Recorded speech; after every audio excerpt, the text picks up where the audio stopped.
এইটাই তোদের দেখাতে দেবে। So arteria dorsalis pedis টা মনে রাখবি, it is palpated in the proximal part. So always ask the person to extend, just to say, you don't say anything. এটা যদি করিস examiner will be impressed. But the second ভুল যেটা করিস সেটা হচ্ছে যে going into the first metatarsal space. Don't go there, because in the first metatarsal space the arteria dorsalis pedis dips into the sole. তাহলে তারপরে তো তুই আর প্যালপেট করে পাবি না, তার প্রক্সিমালি প্যালপেট করতে হবে। সো ওই টেন্ডনটা ল্যাটারালি প্যালপেট করবি, proximally closer to the ankle joint. তখন এক্সামিনার তোকে এই দুটো প্রশ্নই জিজ্ঞেস করবে, why not distally? You will say the arteria dorsalis pedis goes deep, take part, so I won't be able to feel it. And against which bone you are palpating? Navicular bone. Life এই পুরোটাই, পরীক্ষাটা একটা লাইফেরই একটা অংশ। লাইফে you don't try to be Usain Bolt. I always tell you, medical career, you try to be like that unknown Kenyan runner who wins 10,000 marathon. Do you know their name? Nobody remembers their name. Everybody remembers Usain Bolt, 100 meters, less than 10 seconds. But আমাদের জীবনটা হচ্ছে, you need to be like the Kenyan runner. It is a marathon. So প্রশ্নটা প্রথমে শুনবি, তারপরে উত্তর করবি, তাড়াহুড়ো করলে ভুল হবে। So today we are going to discuss about peripheral vascular disease, of which a part I am leaving behind, that is separately to be treated. যে কেসটাই তোরা বেশি পাবি সেটা হচ্ছে either with a gangrene or with an ulcer. So ulcer and gangrene part যেটা এটার বেসিসে পরেরটা করলে সুবিধা হবে। So I will first cover the peripheral vascular disease. তোকে যদি peripheral vascular disease দেয়, দুটো পেশেন্ট ক্যাটাগরির মধ্যেই দেবে। একটা পেশেন্ট থাকবে atherosclerotic গ্রুপ, আর আরেকটা পেশেন্ট থাকবে যেটাকে আমরা বলি বার্জাস ডিজিজ অর থ্রম্বোএনজাইটিস অবলিটারেন্স, TAO। তো এই দুটোর মধ্যেই থাকবে, তার সাথে কিন্তু গ্যাংগ্রিন থাকবে। সেই পোর্শনটা আমি গ্যাংগ্রিনের পোর্শনটা আমি যাব না, সেটা আমরা গ্যাংগ্রিন আর ulcer, foot ulcer, diabetic foot, যে কোনো গ্যাংগ্রিন, যে কোনো আলসারের একটা বড় কেস, যে কেসগুলো তোরা পাবি। বাট পেরিফেরাল ভাস্কুলার ডিজিজ একটা ছোট্ট একটা টোয়ের মধ্যে একটা ড্রাই গ্যাংগ্রিন আছে, এরকম পেশেন্ট যদি থাকে তাহলে সেটা তোদের ডিসকাস করতে হবে। তো পেরিফেরাল ভাস্কুলার ডিজিজ কাকে বলে? তার মানে পেরিফেরাল বলতে সেন্ট্রাল নিশ্চয়ই কিছু আছে, তা নাহলে পেরিফেরাল কেন বলে? সো পেরিফেরাল ভাস্কুলার ডিজিজ বলতে আমরা কি বুঝি বলতে পারবি? সো দেখ, প্রথম কথা হচ্ছে এগুলোর মধ্যে প্রচুর শর্ট নোটস ইম্পর্টেন্ট আছে। They will come, I will try to cover as much as them, but তোরা বাড়িতে গিয়ে ওগুলো এক্সট্রা ওই শর্ট নোট পোর্শনগুলো পড়ে নিবি। Peripheral vascular disease includes both arteries and vein. So it can be a venous disease like thromboembolic diseases of vein, যেগুলো আমরা পড়েছি, and arterial disease, যেটা আমরা আগে পড়িনি, যেটা আজকে পড়বো। আর যে শুধু আর্টেরিয়াল ডিজিজ যেগুলো, সেগুলোকে peripheral vascular diseases, peripheral arterial disease. So but venous ডিজিজটাকে আমরা খুব লুজলি আমরা পেরিফেরাল আর্টেরিয়াল ডিজিজকে পেরিফেরাল ভাস্কুলার ডিজিজ হিসেবেই বলি। বাট পেরিফেরাল ভাস্কুলার ডিজিজের মধ্যে ভেনাস ডিজিজগুলো থাকে। So to be precise, it should be called peripheral arterial disease. যখন আমরা arterial disease বলতে atherosclerotic or thromboengitis obliterans বলছি। So এই peripheral কখন বলে? Because it excludes the circulation that goes to the heart and to the brain. So peripheral arterial disease. So এই দুটোর মধ্যে তো ব্লাড যায়, circulation to the brain and heart traditionally. এটাকে আরেকটু টেনে অনেকে বলে যে vessels that are within the thoracic cavity and within the abdominal cavity, this two are excluded also from peripheral vascular disease. So peripheral vascular disease বলতে it is the vascular disease of the limbs, তাই দাঁড়াচ্ছে। কিন্তু তোদের যদি জিজ্ঞেস করে বা long কেসে যখন তোরা উত্তর করবি, তখন peripheral disease doesn't include the arterial system that involves the brain and the heart. And some say to exclude all arteries within the thoracic cavity and within the abdominal cavity. Rest of the arteries are called peripheral vascular disease. So essentially it becomes a vascular disease of the limbs. Peripheral arterial disease এর দুটো part আছে, একটা হচ্ছে that occlusion যেটা sudden হচ্ছে, আর একটা হচ্ছে there is chronic occlusion. So chronic occlusion যেটা আমরা পাবো, তো যদি সাডেন অক্লুশন হয়, ধর একটা এম্বলিক ফেনোমেনা থেকে হয়, সো ধর femoral artery embolism, superior mesenteric artery embolism, এগুলো হচ্ছে they happen suddenly, there is a source embolus that is dislodged and get lodged in an artery, blocking the arterial supply acutely, completely, and permanently. So that is an acute event. Say patient খুব commonly যেটা হয়, কতগুলো terminology তোরা যেমন আর্টারিতে পড়েছিস, common femoral artery, superficial femoral artery, এই দুটো তফাৎ জানিস কোনটা কি? কনফিউশন হয় খুব। সার্জারি রেডিওলজিতে আরেক রকম ভাবে ওরা যখন আর্টেরিওগ্রাম পড়ে তখন অন্য রকম ভাবে পড়ে। তো কি যেন জিজ্ঞেস পড়ছিলাম? হ্যাঁ, তো খুব কমনলি যেমন যেটা হয়, যেটা ফেমোরাল আর্টারিতে ধর একটা embolus, it goes and blocks the femoral artery. So that is a very common. হঠাৎ করে পেশেন্টটার সেই পাটা কি হবে যদি when there is an acute event, there is 5P বলে না, মনে আছে 6P, তাহলে কি কি হয়? ফার্স্ট হচ্ছে পেন, এক্সক্রুসিয়েটিং পেন হবে। পেশেন্টটা হঠাৎ ধর একটা পেশেন্ট সে বাড়িতে কোনো ওষুধ খাচ্ছিল, ইউজুয়ালি বয়স্ক লোকজনের হয় যারা সেডেন্টারি হ্যাবিট থাকে। আমি সোর্স অফ এম্বুলাসে পরে আসছি। Source of embolus is always mostly in the heart. So from where the thrombus is dislodged and it get lodged at the junction where the femoral artery gives origin to the popliteal artery. So it is in the canal, the Hunterian canal, adductor magnus যে ফোরামেনটা সেই জায়গাটাতে গিয়ে আটকে যায়। সেই portion of আর্টারিটাকে বলে superficial femoral artery. Common femoral artery কোনটাকে বলে? External iliac artery is continued as common femoral artery from where the arteria profunda femoris is originating. So that part is common femoral artery. So common femoral artery below the origin of the arteria profunda femoris is called superficial femoral artery. And superficial femoral artery pierces through the adductor magnus, goes to the ventral compartment into the popliteal fossa and becomes popliteal artery. So common femoral artery, superficial femoral artery, demarcation হচ্ছে arteria profunda femoris এর origin. So when it becomes dislodged, patient complains of sudden excruciating pain. তো phone বাজছে, এটা কার? আমার।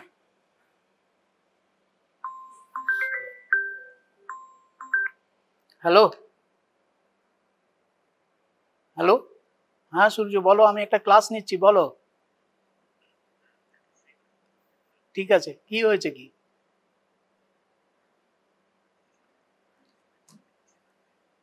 ওকে, আমি phone করছি তোমার, 1 ঘন্টা পরে ফোন করছি।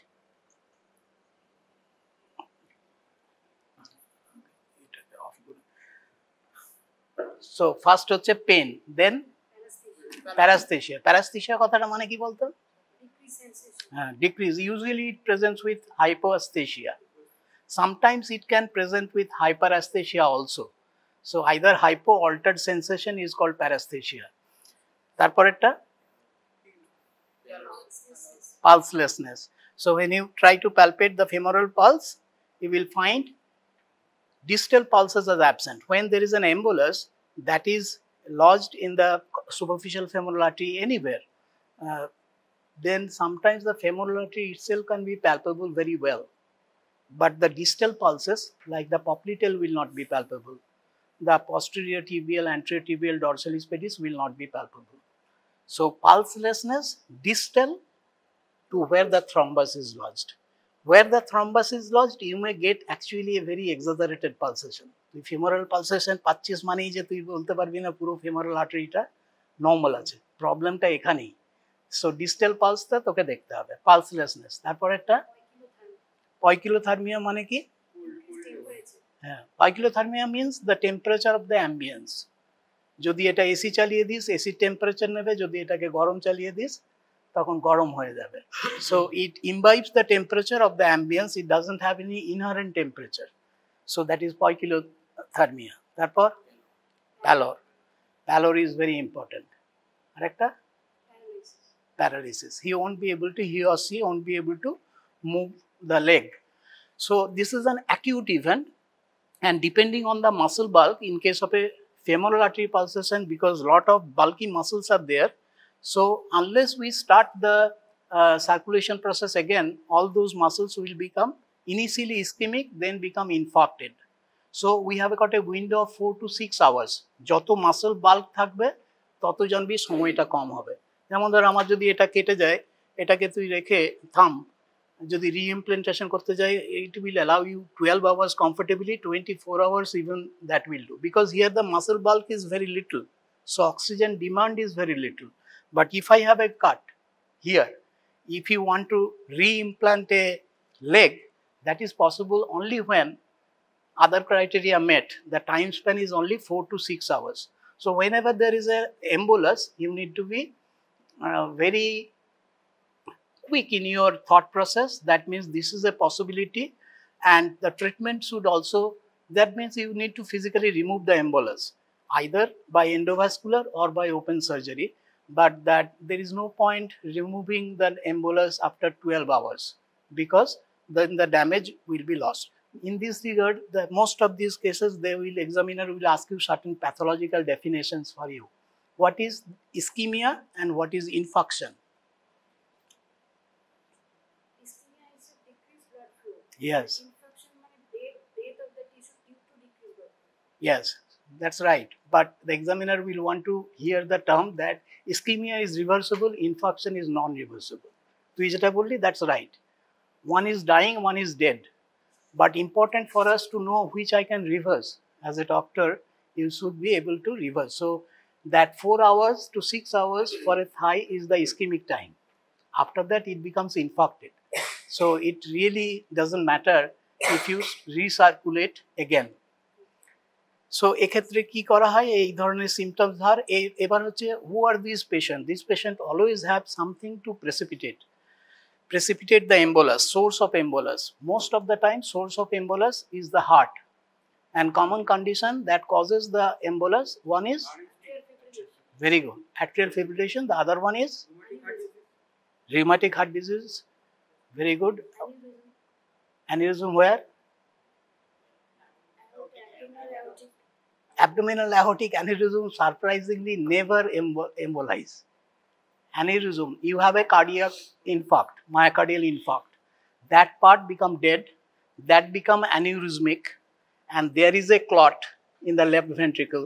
That clot itself goes there. So তুই অনেক সময় দেখবি myocardial infarction হলো, পেশেন্টটা বাড়ি গিয়ে হঠাৎ করে পেশেন্টটা মারা গেল। So depending on right and left heart involved, that embolus dislodges. That is why the first 24 days or 14 days is very important. You need to keep under, and most of the patient myocardial infarction যখন revive করে, we send them with anticoagulants. That is the idea. The source is either the right atrium or the left ventricle commonly. So from there, so there will be either একটা বুড়ি patient ধর atrial ফিব্রিলেশনের ওষুধ খায়, হঠাৎ এরকম symptoms নিয়ে যদি তো আসে, তাহলে কিন্তু তোকে আর্টেরিওগ্রাফি করে কনফার্ম করার দরকার নেই। ইউ নিড টু ডায়াগনোজ, কোথায় তুই পালস পাচ্ছিস, কোথায় পাচ্ছিস না দেখে তুই ঠিক করে নিলি। Most of the time they obstruct in the superficial femoral artery. So you will get a bounding femoral arterial pulse and absent popliteal and distal pulses along with these 6P. সবগুলো থাকবে না, তোর যদি কিছুটাই থাকে তাহলে দেন ইউ এন্ডোভাস্কুলার কি balloon দিয়ে তুই ওটার মধ্যে তুই ঢোকালি, বেলুন দিয়ে তুই ক্লটটাকে ডিসলজ করে দিলি। অনেক ক্ষেত্রে যে জায়গাটা এম্বোলাস হলো তার ডিস্টালি প্রোপাগেটেড থ্রম্বাস হয়, মানে তো শুধু এম্বোলাসটাকে করলেই হবে না, তো ডিস্টাল ফ্লোটা যেটা থাকে প্রত্যেকটা আর্টেরিয়াল সাপ্লাইয়ে রান ইন, মানে এখানটায় ধর প্রবলেম স্টেনোসিস আছে, এম্বোলাস আছে, যাই হোক, আরেকটা হচ্ছে রান অফ। রান ইনটা তুই একটা ক্লিয়ার করে তোকে দেখে নিতে হবে, রান অফটাও ঠিক আছে। এখানে যদি তোর দেখিস এটা এম্বোলাসটা বের করার পরেও এখানে তখন ডিস্টাল টু এম্বোলাস থ্রম্বোসিস হয়ে গেছে, তখন সেটা ইন্ট্রাক্যাথিটার থ্রম্বোলাইটিক এজেন্ট দিয়ে সেই থ্রম্বাসটা বের করতে হবে। আর যদি সার্জারি করিস তাহলে তোর আর্টারিওটমি করলি, আর্টারিওটমি করে থ্রম্বেক্টমি করলি, দেন সুচার। আর্টারিওটমি যদি জিজ্ঞেস করে তাহলে কিভাবে করবি, তুই বলবি ফেমোরাল আর্টারি করলে I will give a transverse incision, not longitudinal. Transverse incision কেন দেবো? ট্রান্সভার্স ইনসিশন দিয়ে আমি থ্রম্বাসটা বের করে ট্রান্সভার্সলি যখন সেলাই করি তখন আমার আর্টারিটা ন্যারো হবে না। Yes, the with will be maintain. And তুই যদি এটা করে লংগিটিউডিনাল ইনসিশন দিস, যখন তুই ক্লোজ করবি তখন এখানে তোকে একটা ভেনাস প্যাচ দিয়ে দিতে হবে। আদারওয়াইজ তুই যদি এটা ভেনাস প্যাচ না দিয়ে করিস তাহলে আর্টারিটা এরকম সরু হয়ে যাবে যে জায়গাটা তুই রেপার করেছিস। সো তোদের এটুকুই জিজ্ঞেস করবে, থ্রম্বেক্টমি করলে আই উইল গিয়ে transverse arteriotomy and suture it after removing the thrombus. আর যদি আমি লংগিটিউডিনাল করি, দুটো করা যাবে না তা নয়, লংগিটিউডিনাল করলে তোকে বলতে হবে একটা ভেনাস প্যাচ দিতে হবে, আদারওয়াইজ তুই যদি লংগিটিউডিনাল তুই ইনসিশন দিয়ে এখানটা সেলাই করে দিস, তোর অটোমেটিক্যালি আর্টেরিয়াল লুমেনটা ন্যারোড হয়ে যাবে। So that is the acute part হয়ে গেল। দ্য ইন্টারেস্ট হচ্ছে কমন তোর ক্রনিক। সো অ্যাথেরোস্ক্লেরোসিস কেন হয়? আমরা দুটো পার্ট আলাদা আলাদাভাবে করবো। আমরা প্রথমে অ্যাথেরোস্ক্লেরোটিক পোর্শনটা করব, কিন্তু ইন্টারেস্টিং হচ্ছে তোদের দেবে বার্জাস। হ্যাঁ, বার্জাস দেবে। তো এই দুটো ডিফারেন্স তুই কি করবি, কেন তুই কোনটা অ্যাথেরোস্ক্লেরোসিস বলবি, কোনটা বার্জাস বলবি, সেটার কি কি ফর থাকলে তুই বার্জাস বলবি আর কোনটা অ্যাথেরোস্ক্লেরোটিক বলবি, সেটা যাতে ক্লিয়ার হয়ে যায়। আমি এখন peripheral vascular disease, peripheral arterial disease, chronic arterial disease, so সেই পোর্শনটাই করছি, নট বার্জাস। সো এই দুটোর মধ্যে তফাৎ কি সবসময় মনে রাখবি, Buerger's disease involves small and medium arteries. Buerger's disease involves small medium arteries, এই কথাগুলো মাথায় রাখবি, আর বাকি যা ভুলে যাবি। Buerger's disease usually involves young male patients, that means 20 to 40 usually. So young male patient, Buerger's disease usually have a symmetrical distribution, I mean bilateral hote pare, and Buerger's disease can involve all four limbs. এবার peripheral vascular diseases এগুলো প্রত্যেকটাই তুই যদি উল্টে this তাহলে সবগুলোই right হবে। আমি প্রথম বলেছি স্মল মিডিয়াম ভেসেলস বার্জাসে হয়। So peripheral vascular disease, atherosclerotic disease, it usually involves large vessels. So large vessels এর মধ্যে আমরা ইউজুয়ালি ভাগ করে নিই, তিনটে পার্ট আছে, অ্যাওর্টো-আইলিয়াক, ফেমোরোপপটিটিয়াল আর ডিস্টাল, যেটাকে টিবিও পেরোনিয়াল কম্পার্টমেন্ট। তো এখানে এইটা হচ্ছে ইউ প্যালপেট এগেনস্ট নাভিকিউলার বোন। আমরা আর কিছু এখনো বলিনি। আচ্ছা, এগুলো পরপর বলে যেত, এটা কার এগেনস্টে প্যালপেট করে? ক্যারোটিড। এই যে সেটাকে দেখাতে বলি, তুই ওর গলায় দেখাতো ক্যারোটিড প্যালপেট, গলা চিপে দিস না। ক্যারোটিড প্যালপেট করবি কি করে? কারণ আমি যতই চেঁচাই তোকে আলটিমেটলি এটা কোটে দেখাতে হবে। Where will you palpate? হাত দিলে ধরলাম, ঘোরালো। কোন দিকেটা প্যালপেট করবেন আপনি তো পেশেন্টের বাঁদিকে আছেন, তাহলে ওর গলাটা দেখা। Always stand on the right side of the patient. কি দেখছিস আমায় বলবি? ইয়েস। কেন মাথাটা ওইদিকে ঘোরালি? হ্যাঁ, স্টার্নোক্লিডোমাস্টারটা প্রমিনেন্ট হবে। সো কোথায় তুই প্যালপেট করলি? তুই ঠিক করেছিস, আমি খালি ওটাই করছি।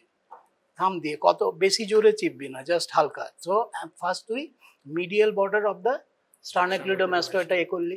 কোন লেভেলে দেখলি? মিডিয়াল বর্ডারটা এখান থেকে এত দূর অব্দি আছে। Where exactly I will put my finger? So at the upper border of thyroid cartilage, just below it. At the upper border of thyroid cartilage, it divides into internal and external carotid. I palpate common carotid artery. So just below the upper border of the thyroid cartilage. So thyroid cartilage টা তুই দেখে সেই জায়গায়, এবং it is palpated with the thumb, and you palpate gently, and palpate against which bone?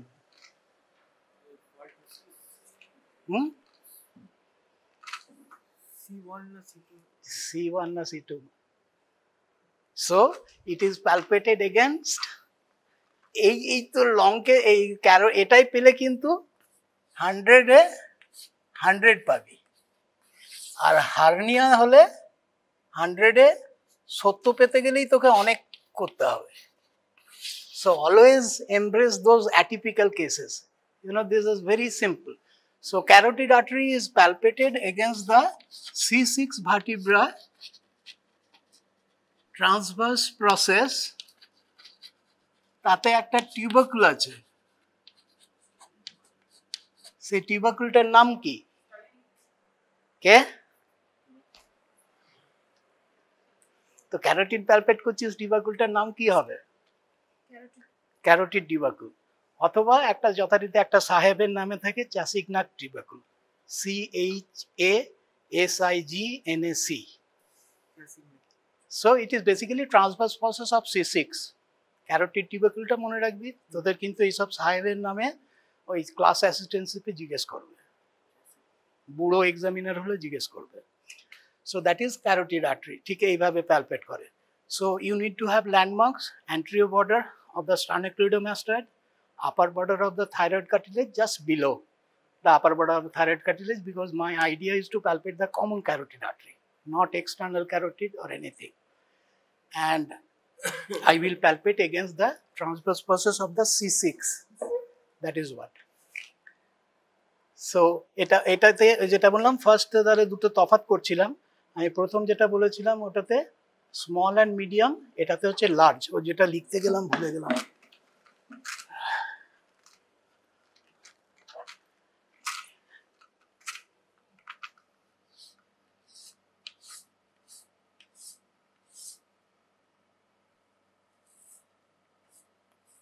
আমি একটা দিকে রাখছি।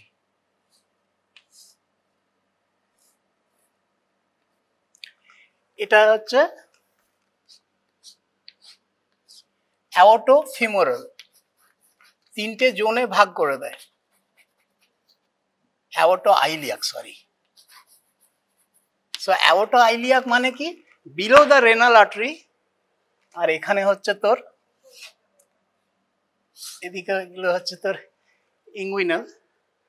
সো অ্যাওর্টোআইলিয়াক মানে অ্যাওর্টার কোন পোর্শনটা, ইনফ্রারেনাল aorta and external iliac above the inguinal ligament. এই অবধি যে রোগটা হচ্ছে সেটাকে জোনটাকে বলছে অ্যাওর্টোআইলিয়াক। তারপরেরটা হচ্ছে below the inguinal ligament up to where it penetrates the adductor magnus and becomes popliteal. So that portion becomes femoropopliteal. এখান থেকে ধর এটা হচ্ছে knee. So I will take this zone is femoropopliteal. And this zone is called tibioperoneal or distal compartment. এই তিনটে কম্পার্টমেন্টের importance কি, এখানে এখানে ব্লকেজ হলে সিমটমস গুলো কি হবে, যখনই তোর পেরিফেরাল ভ্যাসকুলার ডিজিজ হবে। I am not again saying that I am not teaching you theory part, only the part that is relevant for your entire discussion হবে on symptoms of claudication. So claudication নিয়ে যেখানে আমি যা বলছি সেটুকু তো জানবি, অন্যান্য যদি ইনফরমেশন জানতে চাই সেগুলো সব তোরা জেনে নিবি এবং সঠিকভাবে বলবি। প্রচুর জানতে গিয়ে এর ঘাড়ে ওর গদ্দানে, যেমন তোরা সিএ ব্রেস্ট লিখে স্টেজিং করতে গিয়ে অনেক সিএ ব্রেস্টের স্টেজিং অত ডিটেল করতে গিয়ে ভুল যাতে না হয়ে যায়। সো আমি থ্রম্বোএনজাইটিস অবলিটারেন্সের থেকে এটা হচ্ছে তোর স্মল অ্যান্ড মিডিয়াম, এটা হচ্ছে লার্জ। পরেরটা কি বলেছিলাম, ইয়াং মেল পেশেন্টস, মেল প্রিপন্ডারেন্স থাকে। So 20 to 40 is the typical age, but in these cases they are usually on the elderly group. And the third যেটা বলেছিলাম সিমেট্রিক্যাল হয়, এটাতে ইউজ খুব রেয়ারলি সিমেট্রিক্যাল হয়, যে জায়গাটাতে বেশি অ্যাথেরোস্ক্লেরোটিক প্লাক হয়েছে সেটাতে হবে।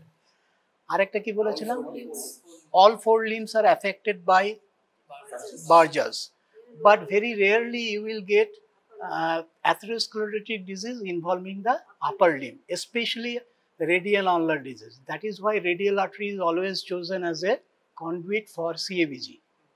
যদি arterial graft this radial artery টাকে নেওয়া হয়, কেননা যা CABG হচ্ছে তার very likely that he is a atherosclerotic patient. এই যে তোদের একটা জিনিস, what is the commonest cause of death in a patient who is suffering from any kind of peripheral vascular disease, be it a thromboangiitis obliterans, be it atherosclerosis? Myocardial infarction. So what I'm trying to say, peripheral vascular disease is a systemic disease. তো তোর কাছে পাটা পড়েছে বলে তুই পাটা নিয়েই খালি ভেবে যাচ্ছিস, but that same plaques are there in the coronary artery. So in most cases they die of myocardial infarction. So whenever you do a assessment of the peripheral vascular disease patient preoperative preparation, always emphasize on echocardiogram and ECG, because you need to save the leg also the patient. So most of the patient actually have coronary artery disease. So সেটাকে যখন তুই graft দিচ্ছিস সেখানে radial arterial graft দেয়, আগে Safina's when দিত, এখন arterial graph দেয়, কারণ হ্যাঁ লিমা ইন্টারনাল মেমোরি দেয়, অনেকে রেডিয়াল আর্টারি দেয়।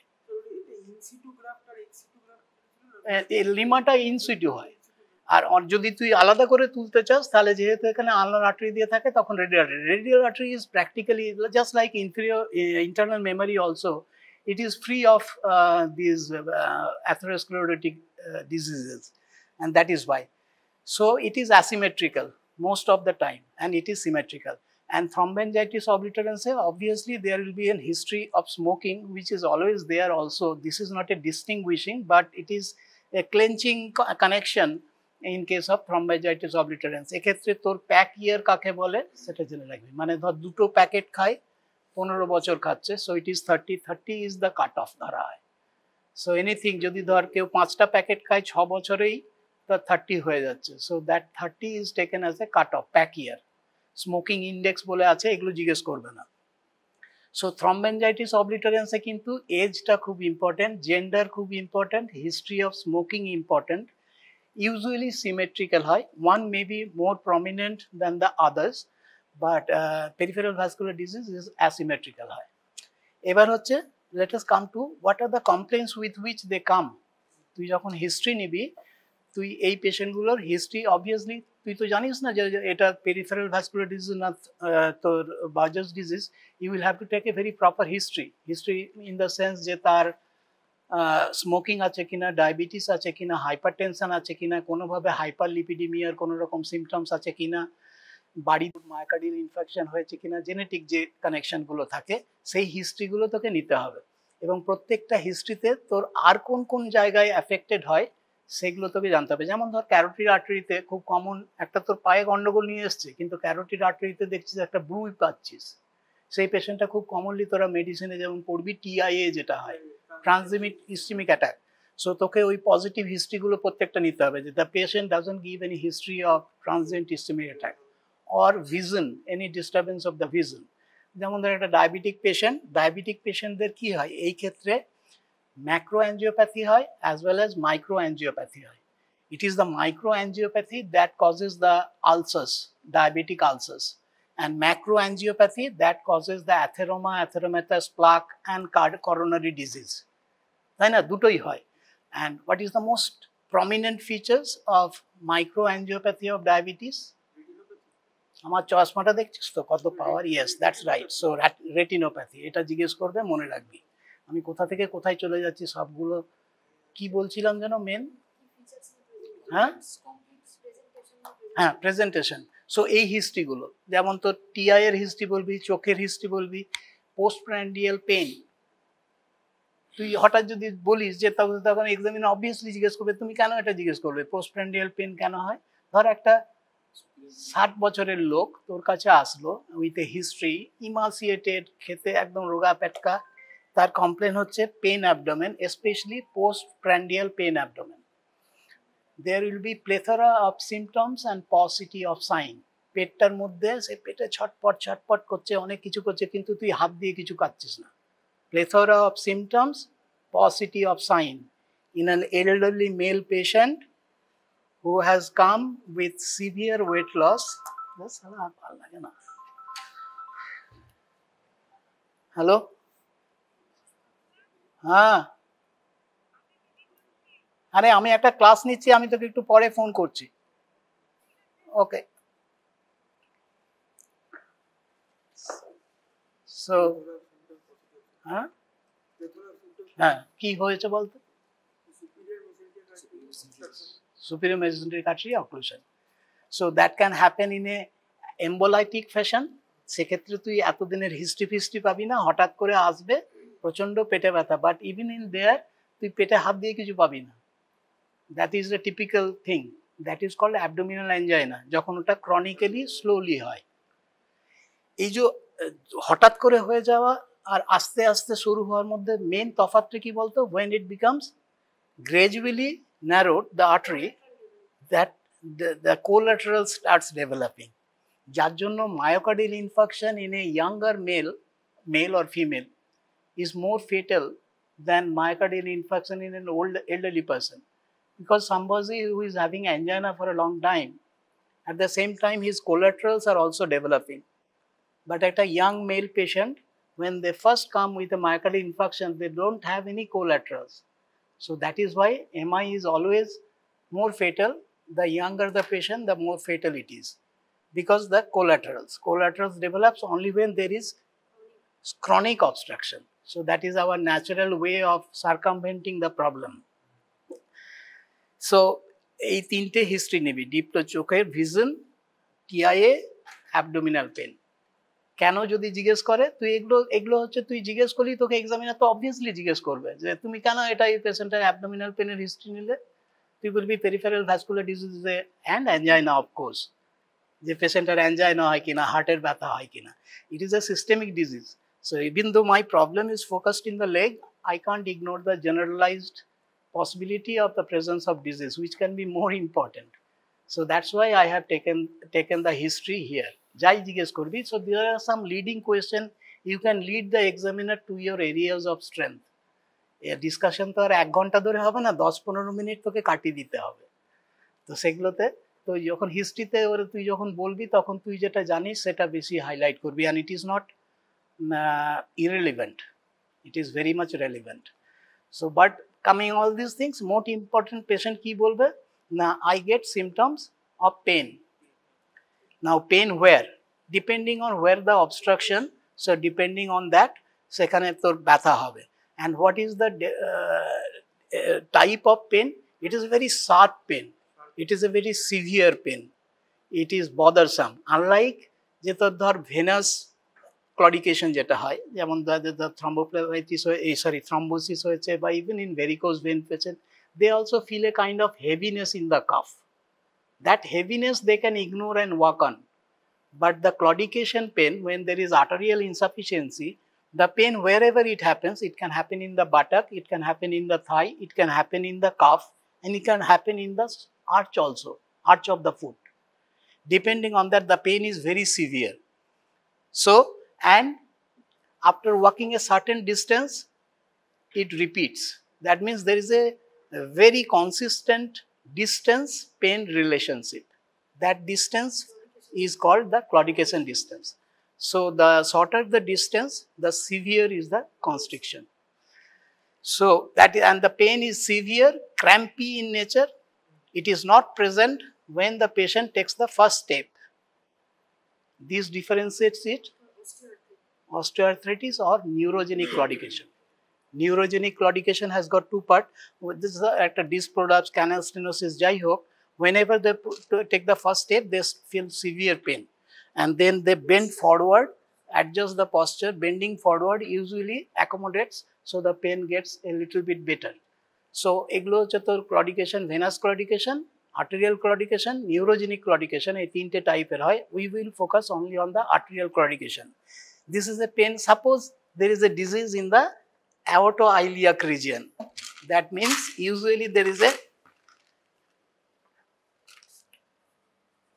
এখানে একটা এই থ্রম্বাস থেকে বলে saddle thrombus, very common. Saddle মানে জানিস তো, ঘোড়ার পিঠে চাপার সময় যেটা দেয়।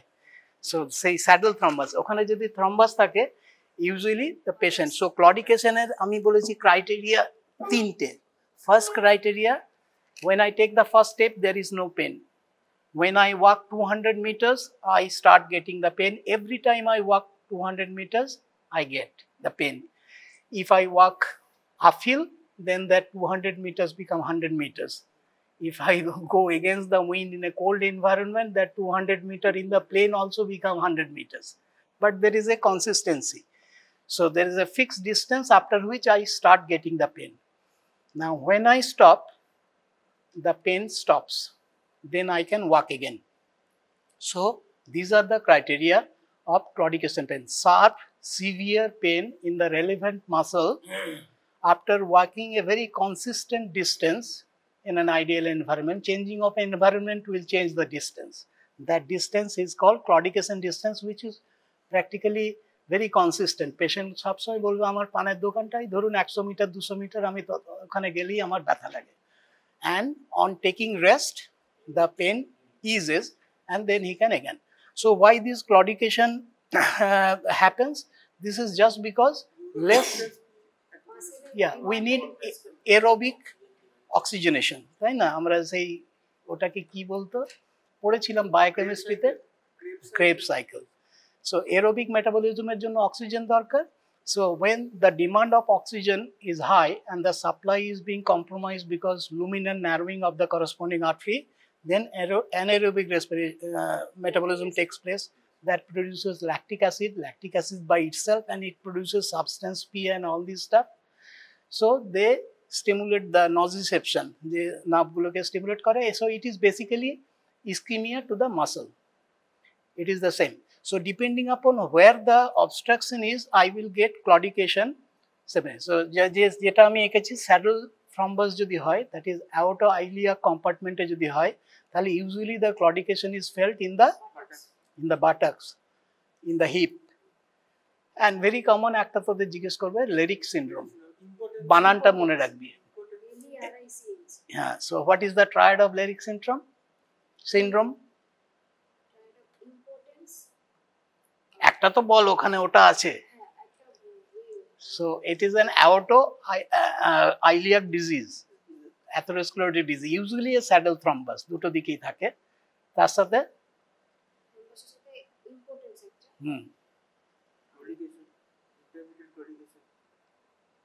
claudication of the thigh, impotence, R triad বলে, Leydig syndrome, Leydig triad। আর এটা হচ্ছে absence femoral pulse.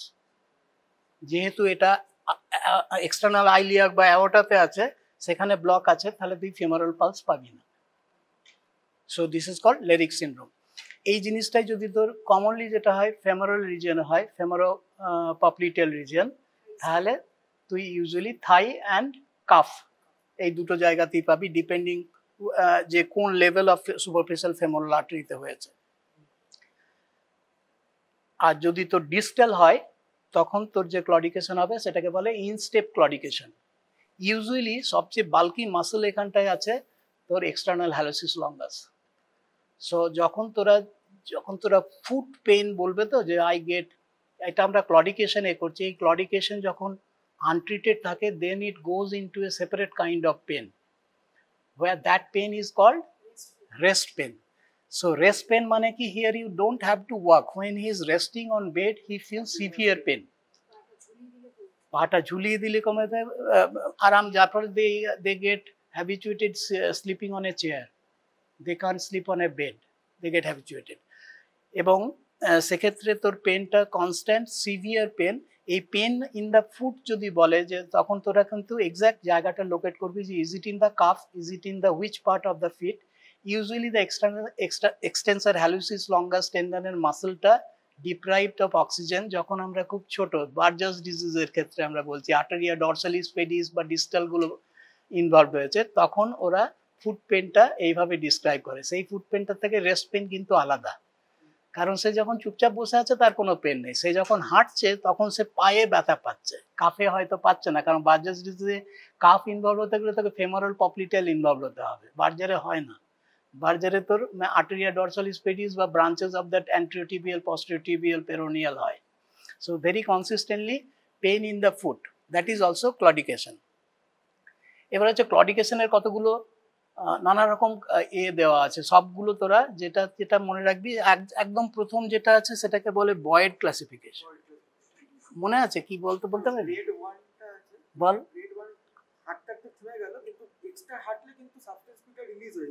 That's right. So he gets pain on walking a certain distance, and the pain goes off when he walks beyond that distance. He can and he walks beyond, তারপর আর ব্যথাই থাকে না। So that is grade 1. Grade 2. So after walking certain distance, he gets the pain. Then if he tries walking, he can walk, but with considerable pain. So that is grade 2. Grade 3. So the pain becomes so severe, he had to stop. বয়েড এই তিনটেই বলেছিল, পরে 4 নম্বর একটাকেও যোগ করে দিয়েছে যেটাকে বলে rest pen. So ক্লডিকেশনের মধ্যে তোরাও বলে দিবি 4 নম্বর হচ্ছে যে when I get rest pain. So this is বয়েড। এর করসপন্ডিং আমি ওই দুটো আমার অত মনেও নেই, তোরা একটু ভালো করে পড়ে নিবি। একটা আছে Fontaine. Fontaine. F-O-N-T-A-I-N-E. Fontaine grading এ কি হয়? First is asymptomatic. One asymptomatic. তুই তো অনেক ভালো পড়াশোনা রে, তোরা কি পড়ে এসছিস?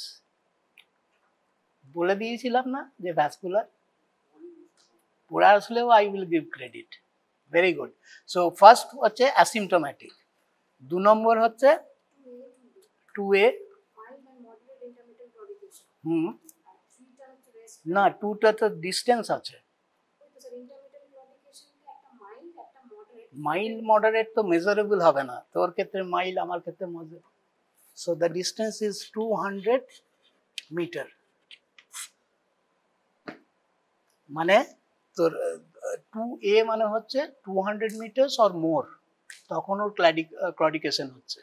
আর 2B হচ্ছে 200 মিটার্স অর লেস। 3 হচ্ছে রেস্ট পেন। 4 হচ্ছে necrosis or gangrene. What is gangrene? একদম ধরবেই ধরবে।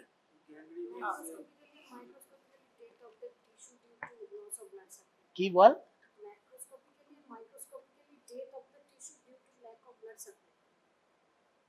Is that it? This is the most important part. So macroscopic tissue death with added putrefaction, that is gangrene. এই ডেফিনিশনটা change করবি না, জিজ্ঞেস করবেই করবে। And when there is no putrefaction, that is called necrosis. So there is difference between necrosis and gangrene.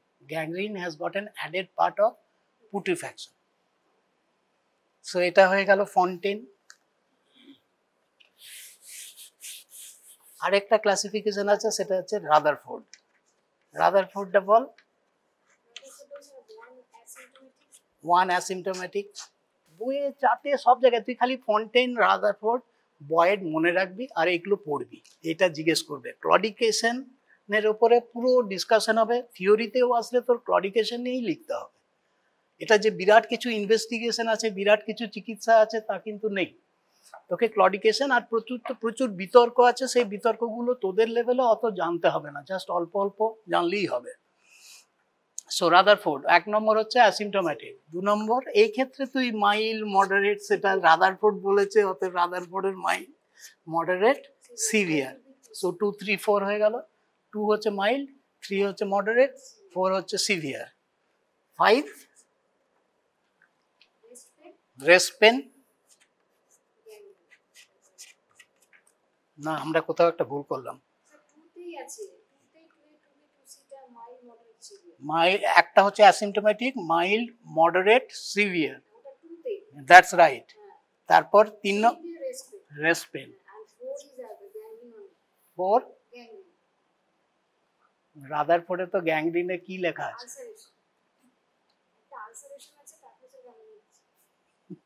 আমি বলে দিচ্ছি শোন। 1 নম্বর অ্যাসিমটোম্যাটিক, 2 মাইল্ড, 3 মডারেট, 4 সিভিয়ার, যেটার মধ্যে রেস্ট পেন আসবে। 5 নম্বর হচ্ছে মাইনর টিস্যু লস, 6 নম্বর হচ্ছে মেজর টিস্যু লস। রাদারফোর্ডে গ্যাংগ্রিনে কথাটা উঠতে নেই, রাদারফোর্ডে টিস্যু লস কথাটা আছে। So minor tissue loss, major tissue loss 5 আর 6, বাকিগুলো অ্যাসিমটোম্যাটিক, মাইল্ড, মডারেট, সিভিয়ার। সিভিয়ারের মধ্যে রেস্ট পেন আসবে। তো এই 3টে ক্লাসিফিকেশন তোরা নিজের মতো করে মনে রাখবি।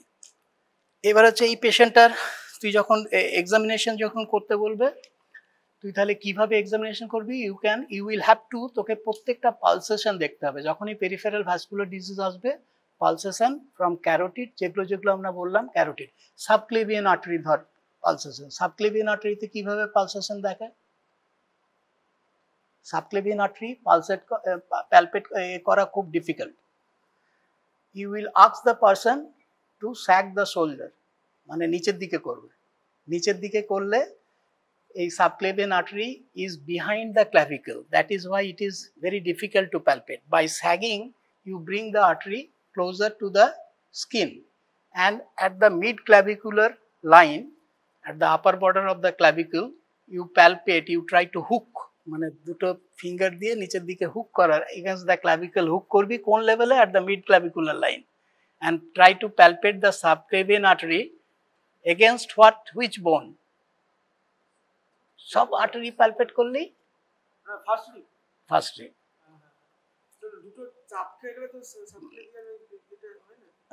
সেটা আমি আসছি।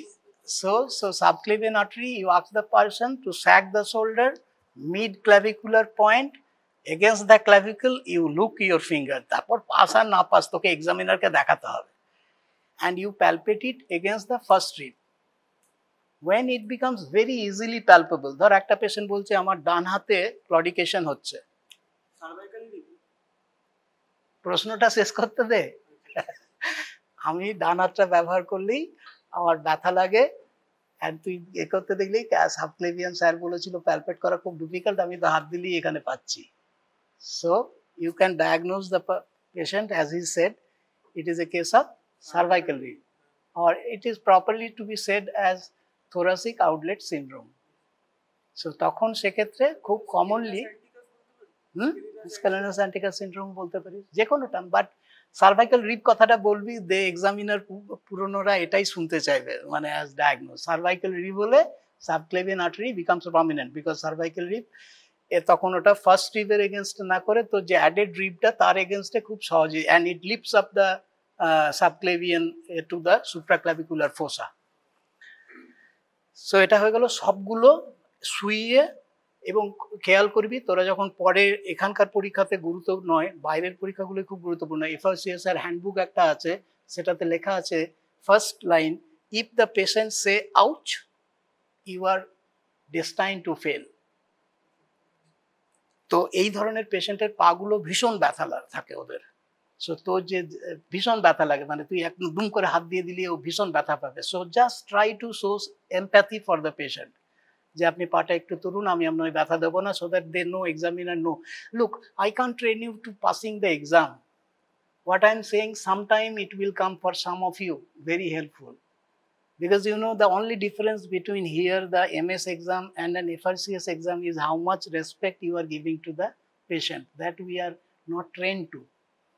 তোরা যখন FRCS হ্যান্ডবুক করবি এটা এখনো লেখা আছে এবং চিরকাল লেখা থাকবে, if the patient say ouch then you will fail. যেটা বলার উদ্দেশ্য হচ্ছে হ্যান্ডেল জেন্টলি, কারণ এই আর্টেরিয়াল ডিজিজের পেশেন্টগুলোর পাটা ভীষণ ভীষণ পেনফুল থাকে। ওকে শুইয়ে দিয়ে ভালোভাবে তুই প্রত্যেকটা আর্টারি তুই প্যালপেট করা তোকে শিখতে হবে। তাহলে আমরা এই অবধি গেছি। আমি ফটফট করে বলে দিচ্ছি, অ্যাক্সিলারি আর্টারি যদি প্যালপেট করিস, you need to palpate it against which বোন?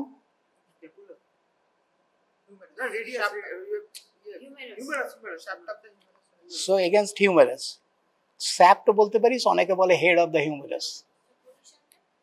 ইট ইজ জাস্ট রিল্যাক্স, তোর অ্যাক্সিলারি ফাসাটা রিল্যাক্স, ঠিক যেভাবে তোরা ব্রেস্টের এটা করিস, হাতটাকে অ্যাক্সিলারি ফাসাটা টট হয়ে থাকলে তুই প্যালপেট করতে পারবি না, and you palpate against the humerus bone at the upper end of the axillary ফোসা।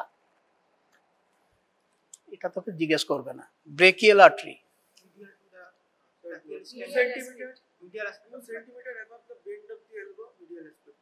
palpated against humerus, lower end of the humerus, এটাতে কোনো এপিকন্ডাইল বা কিছু নাই, body of the humerus. Now if you go down radial artery, কিভাবে palpate করবি? তিনটে আঙ্গুল দিয়ে। ওগুলো তো মেডিসিনে জিজ্ঞেস করবে কোনটা দিয়ে করে, আমি সার্জারিতে জিজ্ঞেস করবো না। কার এগেনস্টে প্যালপেট করবি? বিরক্তি লাগছে কিন্তু এটাই তোকে জিজ্ঞেস করবে, একটা যদি বলতে পারিস তখন দেখবি পাস হয়ে গেছে। Against the radius. Ulnar artery,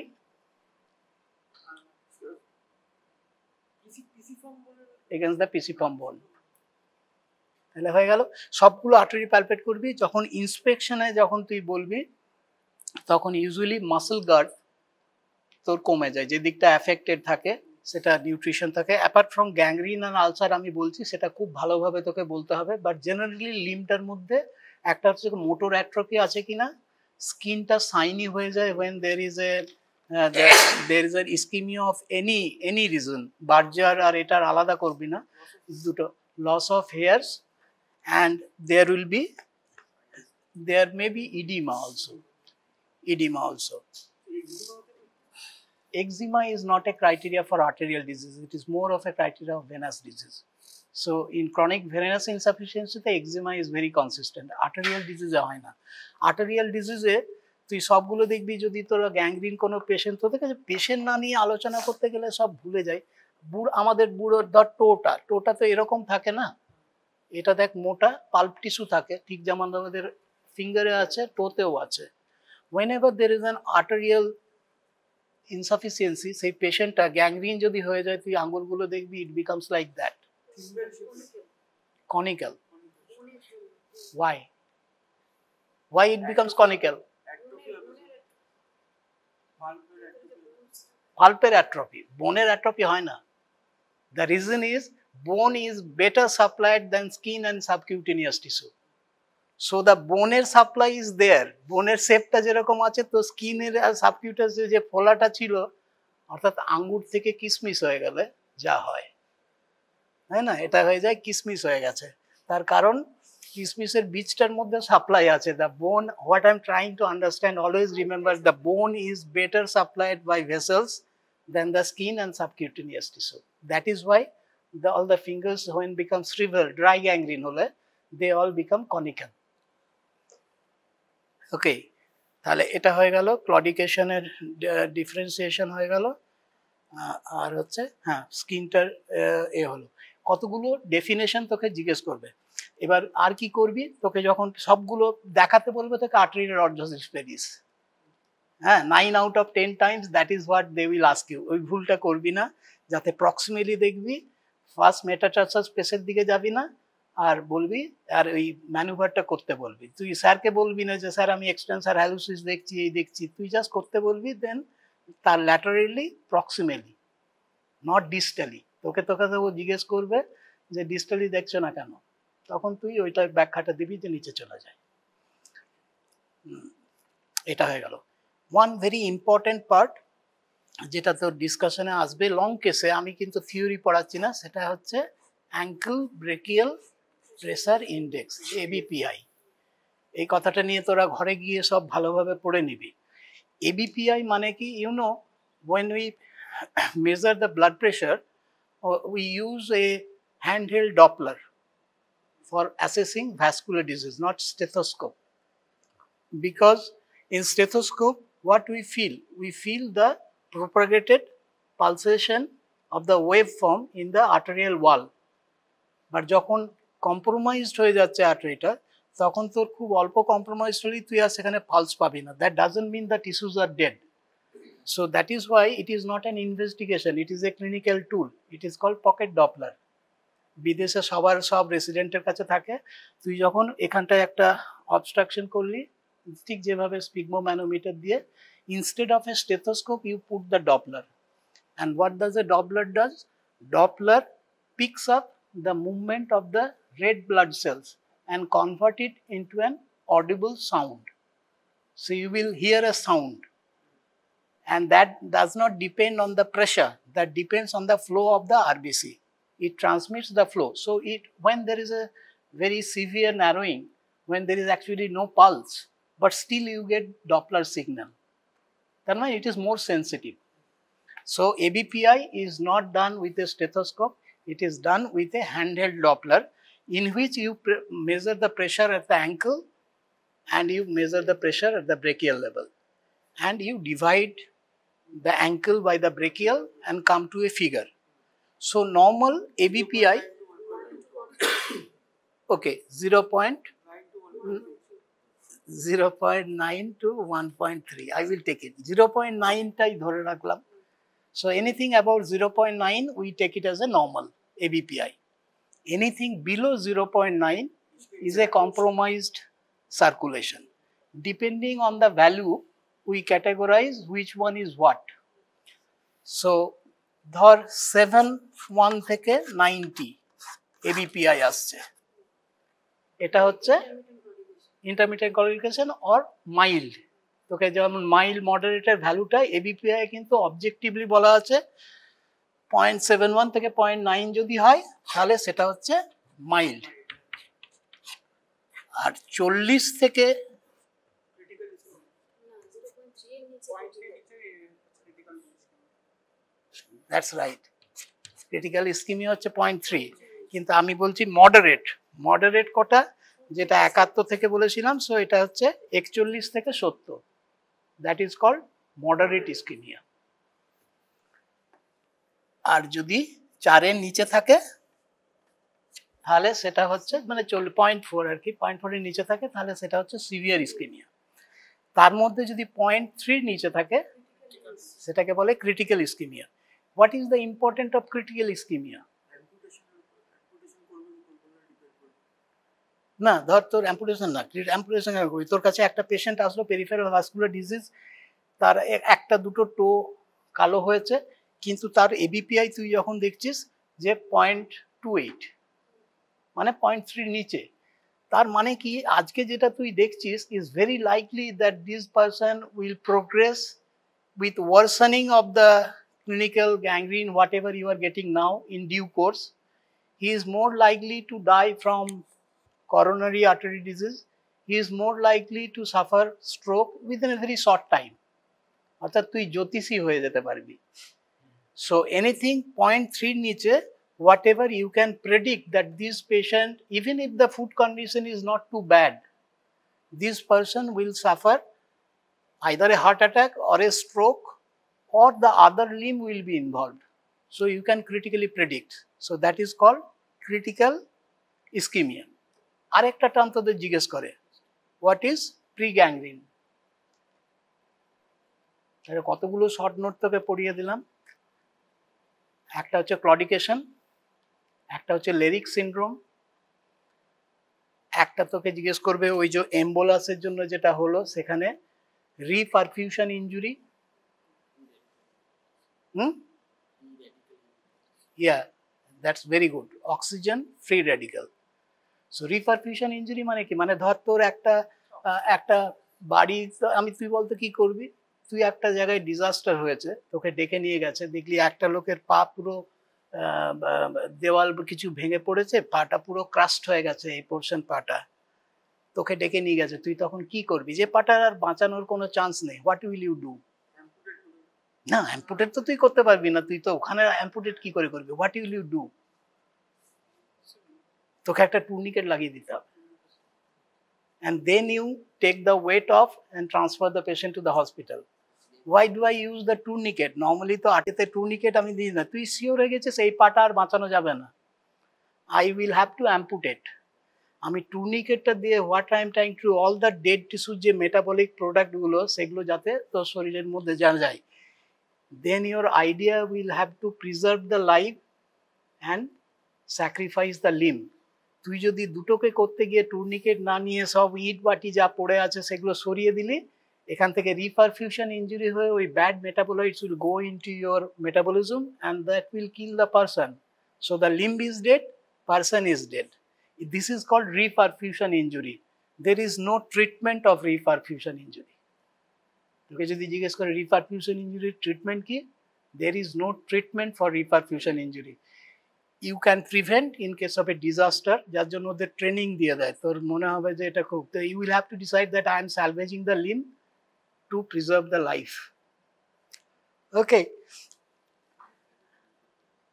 এটা হয়ে গেল, আমরা ABPI এ ছিলাম। Pregangrene, this is very important. What is pregangrene? হ্যাঁ, এই যে তোর এই আর্টেরিয়াল ডিজিজগুলোর জন্য যে গ্যাংগ্রিনটা হয়, be it thromboangiitis obliterans, be in peripheral artery disease, they are usually a dry gangrene. Dry gangrene means the tissues are shriveled, desiccated, there is enough collateral circulation that develops to preserve the vascularity of the proximal skin. That is, there is a clear line of demarcation between the gangrenous area and the non-gangrenous area. This is exactly opposite on case of a diabetic gangrene. In diabetic gangrene or a gangrene that develops following an acute event like an embolus, that gangrene that develops is a wet gangrene. There is a superadded component of infection. So এই pre-gangrene মানে স্টেজটাতে তখনও gangrene হয়নি, অথচ তোর gangrene হবে, ভবিষ্যৎবাণীর মতো তুই করতে পারবি। সেখানে ফার্স্ট কি থাকবে, একটা হচ্ছে রেস্ট পেন, 2 নম্বর হচ্ছে ইডিমা, 3 নম্বর হচ্ছে রিউবর। রিউবর ধর একটা পেশেন্ট তোর রুবর বলে যেটা, মানে একটুখানি লাল হয়ে থাকে যদি তুই ডিপেন্ডেন্ট করে রাখিস। আরেকটা কম্পোনেন্ট আছে আমি ভুলে গেছি, দেয়ার আর 4 কম্পোনেন্ট, রেস্ট পেন, ইডিমা, রুবর, আরেকটা আছে। এই 4টে জিনিস, অথচ দের ইজ নো গ্যাংগ্রিন। এই 4টে জিনিস যদি থাকে একসাথে তাহলে তুই বুঝতে পারবি this is A case of pre gangrene. Y it is important to detect that? Because this is at this stage the disease is reversible. That means if you can improve the circulation, then the patient will not develop gangrene. But if you do not intervene, the patient will definitely go into an irreversible phase. So all the time what I'm saying, just like ischemia infarction, what is the difference? One is reversible, one is irreversible. This pre gangrene এই কথাটা মানে হচ্ছে এই স্টেজে যখন তুই peripheral vascular ডিজিজের patient pass, তুই টকাটক যদি ইনভেস্টিগেশন করে দেখিস যে একটা স্টেনোসিস আছে, তুই সেটাকে বেলুন ডাইলেটেশন করে দিলে সে পাটা ঠিক হয়ে যাবে। আর যদি থ্রম্বোএনজাইটিস অবলিটারেন্সের জন্য হয় তাহলে সেখান থেকে হলো সার্জিক্যাল ট্রিটমেন্ট নেই, অন্যান্য ট্রিটমেন্ট আছে। এক্ষেত্রে এবার হচ্ছে এটার ইনভেস্টিগেশনস তুই কি করবি? What is duplex study? Yeah, so it is a Doppler plus V ultrasound. তার মানে এটাতে বেসিক্যালি কি হয়, ডাইনামিক একটা পদ্ধতি থাকে where you can see the direction of the flow, turbulence of the flow, as well as you can see the anatomical identity of the A. এটা এখন এত পারফেক্ট হয়ে গেছে, এই যে তোর যখন যে কোনো পেরিফেরাল আর্টেরিয়াল ডিজিজ তোকে যদি বলে ইনভেস্টিগেশন অফ চয়েস কি, তখন তোর উত্তর হবে এখন হলে তোকে তোকে বলবো yes that is the test. But আগেকার দিনে এখনো তুই বইয়ে তুই পাবি না।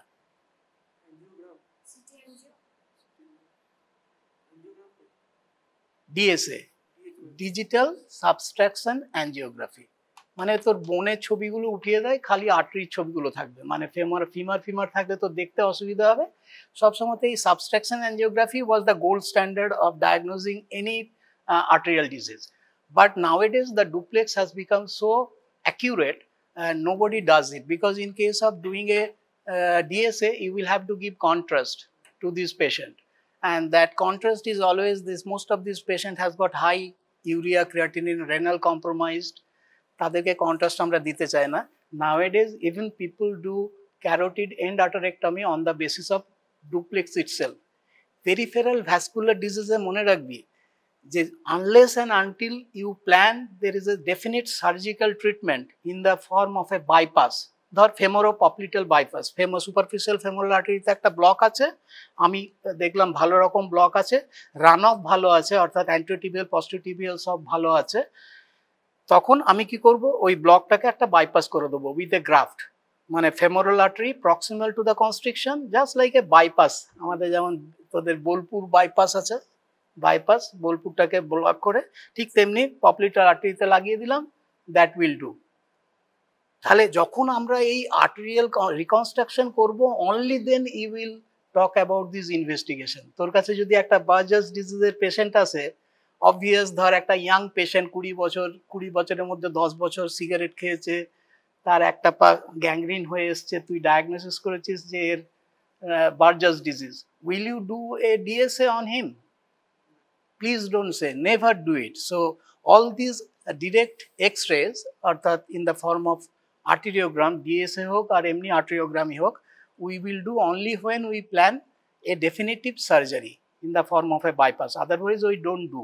Otherwise a non-invasive duplex is the ultimate. So duplex is a combination of Doppler and a V-mode ultrasound that tells us about the flow and arterial integrity, structure, narrowing সব বলে দিতে পারবে। সো ডুপ্লেক্স স্টাডি এটাই জিজ্ঞেস করবে। এবার যদি ধর অন্য দিকটাই যায়, আচ্ছা এই পেশেন্টগুলো যদি ধর একটা আমরা পরপর একটা অ্যাকিউট ইভেন্ট হয়েছে এম্বোলাস, একটা পিভিডি উইথ ক্রনিক্যালি অবস্ট্রাক্টেড একটা গ্যাংগ্রিন নিয়ে এসছে, আরেকটা পেশেন্ট এসেছে বার্জাস ডিজিজ। আমরা let start with the acute event, যেটা তোদের লং কেসে থাকবে না বাট শর্ট কেসে জিজ্ঞেস করবে। ধর একটা এম্বোলিজম হয়ে গেছে, তুই ওটাকে থ্রম্বেক্টমি করে দিয়েছিস, এরপরে আর কি অ্যাডজাঙ্ক ট্রিটমেন্ট দিবি? যে অবভিয়াসলি অ্যান্টিকোয়াগুলেশন দিতে হবে। অ্যান্টিকোয়াগুলেশনের সব ডোজ মনে রাখতে হবে না, বাট হেপারিনের ডোজটা মনে রাখবি। যে কোনো জায়গায় থ্রম্বাস যখন হবে তোর কাছে, যে কারণে মনে হলো ধর তোর ডিভিটি নিয়ে একটা পেশেন্ট এসছে, তুই সন্দেহ করছিস DVT, you are entitled to give that prophylactic therapy. থেরাপিতে হচ্ছে হেপারিন দেওয়া হয়, একটা বোলাস ডোজ দিয়ে দেয় 80 milligram per KG, 80 milligram per KG তুই বোলাস হেপারিন দিলি, আর তারপরে তুই কন্টিনিউয়াস ইনফিউশন দিবি 18 milligram per KG per hour, 80 and 18, so it is easy to remember. একটা পেশেন্ট যদি তোর কাছে আসলো একটা এম্বোলিজম নিয়ে এসেছে, তুই যখন তখন তুই এটা তো একটা ক্লিনিক্যাল ডায়াগনোসিস, তুই ধরে নিয়েছিস যে এটা ফেমোরাল আর্টারি এম্বোলিজম, ওর অ্যাট্রিয়াল ফিব্রিলেশন ছিল, হঠাৎ করে পাটা সাদা হয়ে গেছে, ব্যথা হয়েছে, নাড়াতে পারছে না, তুই ডায়াগনোসিস করেছিস যে ফেমোরাল এই জায়গায় এম্বোলিজম হয়েছে, তো সঙ্গে সঙ্গে কিন্তু হেপারিনাইজ করে দিতে হবে, তা নাহলে তুই যতক্ষণে অপারেশন করতে সময় করছিস ওই থ্রম্বাসটা প্রোপাগেট করতে থাকে ডিস্টালি। সো তখন তোকে কি ডোজে হেপারিন দিবি, 80 milligram per KG bolus dose followed by 18 milligram per KG per hour, এটা হচ্ছে একটা ইনফিউশন দিয়ে দেবো, with a target of keeping the APTT more than 30, between 30 to 60, এটাই হচ্ছে তোর টার্গেট। এই পোর্শনটা তোর লাগবে। হেপারিন ইজ ভেরি গুড, কেননা হেপারিনকে তুই সহজেই রিভার্স করতে পারবি, কি দিয়ে করে, প্রোটামিন, দ্যাটস রাইট। তাহলে এটা হয়ে গেল acute thrombectomy followed by heparinisation. আর regular monitoring of the distal pulse, কারণ এটা যদি তুই দেখলি এইখানে থ্রম্বাসটা তুই সরালি, তারপরে তুই আর্টেরিওগ্রাম ওখানে করার সুযোগ পেলি, দেখলি এখানটাতে থ্রম্বাস আছে, তখন সেগুলো তোকে ফোগাটি দিয়ে বের করতে হবে, until and unless you know the continuity of the vessel is restored, শুধু থ্রম্বাসটাই করা নাই, এবং রেগুলার মনিটরিং তোকে করতে হবে। থ্রম্বেক্টমি হয়ে গেল। এবার ধর তোর আমরা আসলাম যে এই আর্টেরিয়াল ডিজিজ, আর্টেরিয়াল ডিজিজে মানে peripheral arterial disease from atherosclerosis, non Buerger's peripheral arterial disease, তাকে তুই যখন ইনভেস্টিগেট করে তুই ক্লিনিক্যালি তুই দেখলি, ডুপ্লেক্স স্ক্যান করলি, একটা আইডিয়া পেলি যে এর এখানে ব্লক থাকতে পারে। যদি তুই দেখিস the block is in the major vessels like femoro popliteal, এই অবধি যদি ভেসেল আছে, বা প্রক্সিমাল অ্যাওর্টো আইলিয়াক, তখন তুই জানবি বড় ভেসেলগুলোই তো রিকনস্ট্রাকটিভ সার্জারি করা খুব সোজা। ডিস্টাল মানে ডিস্টাল টু নি, এনি অ্যানাস্টোমোসিস ডিস্টাল টু নি is very difficult to hold, সেক্ষেত্রে তোর আর্টারিয়াল রিকনস্ট্রাকশন করার আগে অনেক ভাবতে হবে। তাহলে তখন তুই কিন্তু you will go for this arteriogram, digital subtraction angiography তুই করে নিলে তুই কি দেখবি, দুটো জিনিস দেখতে পারিস, আর যেতে পারছি না এখানে এঁকে দিচ্ছি। একটা তুই পেলি যে অ্যাওর্টাটা এখান থেকে এসেছে, দুদিকে ভাগ হয়েছে, এখানটাতে একটা স্টেনোসিস আছে, অথবা আরেকটা দেখলি এই অ্যাওর্টাটা এসছে, ভাগ হয়েছে এই অনেকগুলো জায়গায়, এখানে একটা স্টেনোসিস, এখানে একটা স্টেনোসিস, এখানে একটা স্টেনোসিস, এখানে একটা স্টেনোসিস, এই দুটোই একটা, অর্থাৎ একটা ডিফিউজ ডিজিজ, একটা লোকালাইজ ডিজিজ। এই জায়গাটাকে এটাকে বলে স্টেনোসিস, এটাই যদি ডিফিউজ হয়ে যায় তখন সেটা অক্লুসিভ ডিজিজ। এই স্টেনোসিসটা যদি 5 সেন্টিমিটারের কম হয় তাহলে তোর বায়াস থাকবে endovascular dilatation. Anything more than 5 centimetre, ধর এরকমই একটা স্টেনোসিস এরকম 10 সেন্টিমিটারের বেশি, তখন সেটাকে কিন্তু ব্যালুন থেরাপি হয় না। Any stenosis that is less than 5 centimetre, যত ছোট হবে তত ভালো বেলুন থেরাপি হবে। যদি তোর 1 সেন্টিমিটারে একটা পার্টিকুলার স্টেনোসিস, সেক্ষেত্রে তোর আইডিয়া হবে এখানে অন্য দিক থেকে হয়, সরি এই দিক থেকে আঁকলাম, অন্য দিকের ফেমোরাল আর্টারি দিয়ে ঢুকে এইখানটায় আসলি এক্সটার্নাল আইলিয়াক, এখানে বেলুন ডাইলেটেশন করে দিলি।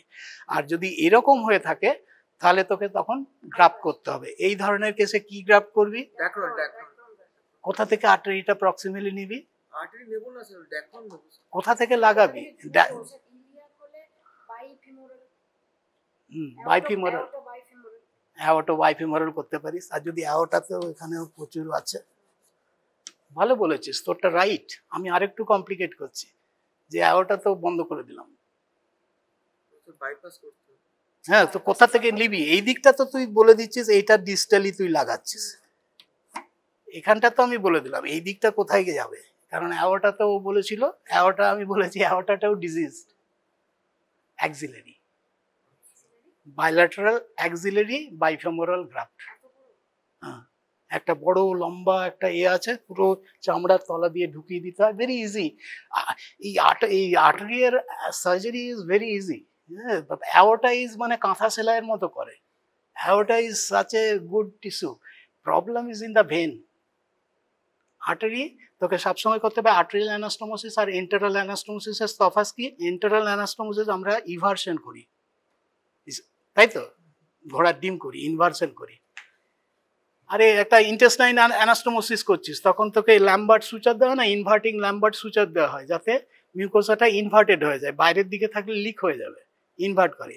এক্ষেত্রে ঠিক তার উল্টো, এখানে ইভার্সন সুচার দেওয়া হয়, মানে আর্টারিটা এরকম হয়ে জুড়বে, কারণ এটা যদি ভেতরের দিকে ঢুকে যায় তাহলে তো তোর আর্টারির লুমেনটা অবস্ট্রাক্টেড হবে। সো দ্যাটস দিস, এটা তোদের জিজ্ঞেস করে এন্টেরাল অ্যানাস্টোমোসিস আর ভ্যাসকুলার অ্যানাস্টোমোসিস তফাৎ কি? Enteral anastomosis we give inverting suture, arterial anastomosis or even venous anastomosis, ধর পোর্টাল ভেন ইঞ্জুরি হয়ে গেছে, তুই রিপেয়ার করছিস, you just need to do everting sutures. We always use non reactive suture material, Prolene. Outer ক্ষেত্রে 10 proline, আর যত ছোট ছোট হবে সেগুলোকে আমরা তত ছোট ছোট করবো, ইউজুয়ালি 40, 60 অবধি পাওয়া যায়, সো ইউ ক্যান ইউজ। এটা হয়ে গেল। এরপরে তাহলে এটা তুই করে দিলি, এটা খুব যদি আইদার যদি একটা সেগমেন্ট শর্ট সেগমেন্ট থাকে তাহলে তুই এন্ডোভ্যাসকুলার থেরাপির দিকে বায়াস থাকবি, এর বেশি তোদের জিজ্ঞেস করবে না। যদি ডিফিউজ ডিজিজ থাকে, যদি রান অফটা ঠিক থাকে, তখনই তুই এখানে আইলিয়াকে লাগালি, তার এখানে আরেকটা স্টেনোসিস বসে আছে, এটা তো কোনো মানে হয় না। So whenever you do a plan surgery, then only you do all these arteriogram. Otherwise, arteriogram to diagnose this disease is not required. So, clinical examination supplemented by duplex is enough to diagnose everything. So, এটা মনে রাখবি, কথায় কথায় angiography করবো এটা বলবি না, যেটাতে প্ল্যান করবি সার্জারি তখনই আমরা করব। এটা হয়ে গেল। এবার হচ্ছে ধর বার্জাস ডিজিজ। বার্জাস ডিজিজের ওই ক্রাইটেরিয়াগুলো, young male patient, symmetrical, smoking এর হিস্ট্রি, তার সাথে কিন্তু সে ডায়াবেটিকও হতে পারে। তো সবসময় মনে রাখবি এজটা বার্জারের ক্ষেত্রে খুব ইম্পর্টেন্ট। এনিবডি দ্যার 40 to 50 অবধি তুই টানতে পারিস, এটা বর্ডার লাইন। বার্জার বলার সময় তোর ভালো রকম থাকবে। ধর 50 বছরের একটা পেশেন্ট, তার ডায়াবেটিসও আছে, সে অ্যাথেরোস্ক্লেরোটিকও হতে পারে, বার্জারও হতে পারে। 40-এর নিচে হলে you will be most likely Buerger. 40 থেকে 50 বর্ডার লাইন, 50-এর ওপরের গুলো hardly ever you get Buerger's disease. So Buerger's ডিজিজের এটা কি? বার্জাস ডিজিজের কথাটা মনে হচ্ছে থ্রম্বোঅ্যাঞ্জাইটিস অবলিটারেন্স, অর্থাৎ 3টে কম্পোনেন্ট আছে, থ্রম্বো, অ্যাঞ্জাইটিস, অবলিটারেন্স। এবং এটা সবসময় মনে রাখবি small and medium vessels and capillaries এগুলোতে হয়। এখানে থ্রম্বোসিস যেটা হয় সেটা অ্যাথেরোস্ক্লেরোসিসের থ্রম্বোসিসের থেকে আলাদা। কোথায়? অ্যাথেরোস্ক্লেরোসিসে যে থ্রম্বোসিস হয়, এটা তো মনে আছে তো, আর্টারিতে 3টে জিনিস থাকে, এটা হচ্ছে ইন্টিমা, তার বাইরে মিডিয়া, অ্যাডভেন্টিসিয়া। এই atherosclerotic disease always involve the intima. Peripheral vascular disease, cholesterolemia, it involves the intima. There is the plaque and everything. But in Buerger's disease, it involves the media. So it is always a subintimal plaque. এবং এই thrombus গুলো micro thrombus হয়। এক্ষেত্রে আর তুই কোনো রকম ভাবে ফোগাটি দিয়ে তুই থ্রম্বেক্টমি করতে পারবি না। So there is a component of thrombus, there is a component of panarteritis. অর্থাৎ all the layers of arteries are involved, intima, media, adventitia, and causing the obliteration of the lumen. That's why it is called obliterans. So Buerger's disease atheroma is primarily involved media. Atherosclerotic atheroma involved intima. So Buerger's disease তুই চিকিৎসা কি করবি? আস্তে, তুই সব নষ্ট করে দিবি। এতগুলো কথার মধ্যে তুই সব, একটা কথা কানের মধ্যে আমার লাগলো, তুই কি বললি? কি বললো না, প্রথম কথাটা কি বললি? Yes, vasodilatation. If you say this, then the whole evening is lost. Never give vasodilatation to anybody suffering from Buerger's. এত সুন্দর বলছিলি।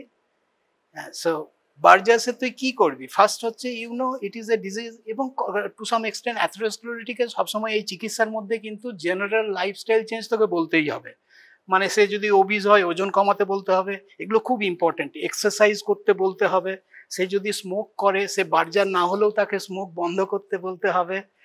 কোলেস্টেরল কমানোর জন্য স্ট্যাটিন দিতে হবে, এবং তার সাথে তার থ্রম্বোটিক যদি এপিসোডস থাকে তাকে তুই ব্লাড থিনার দিতে পারিস, অর্থাৎ combination of aspirin and clopidogrel 75-75 দুটোর একই ডোজ সহজেই মনে থাকবে। But I am talking about the Buerger's. এই পেশেন্টে তুই ফার্স্ট বলবি স্টপ স্মোকিং।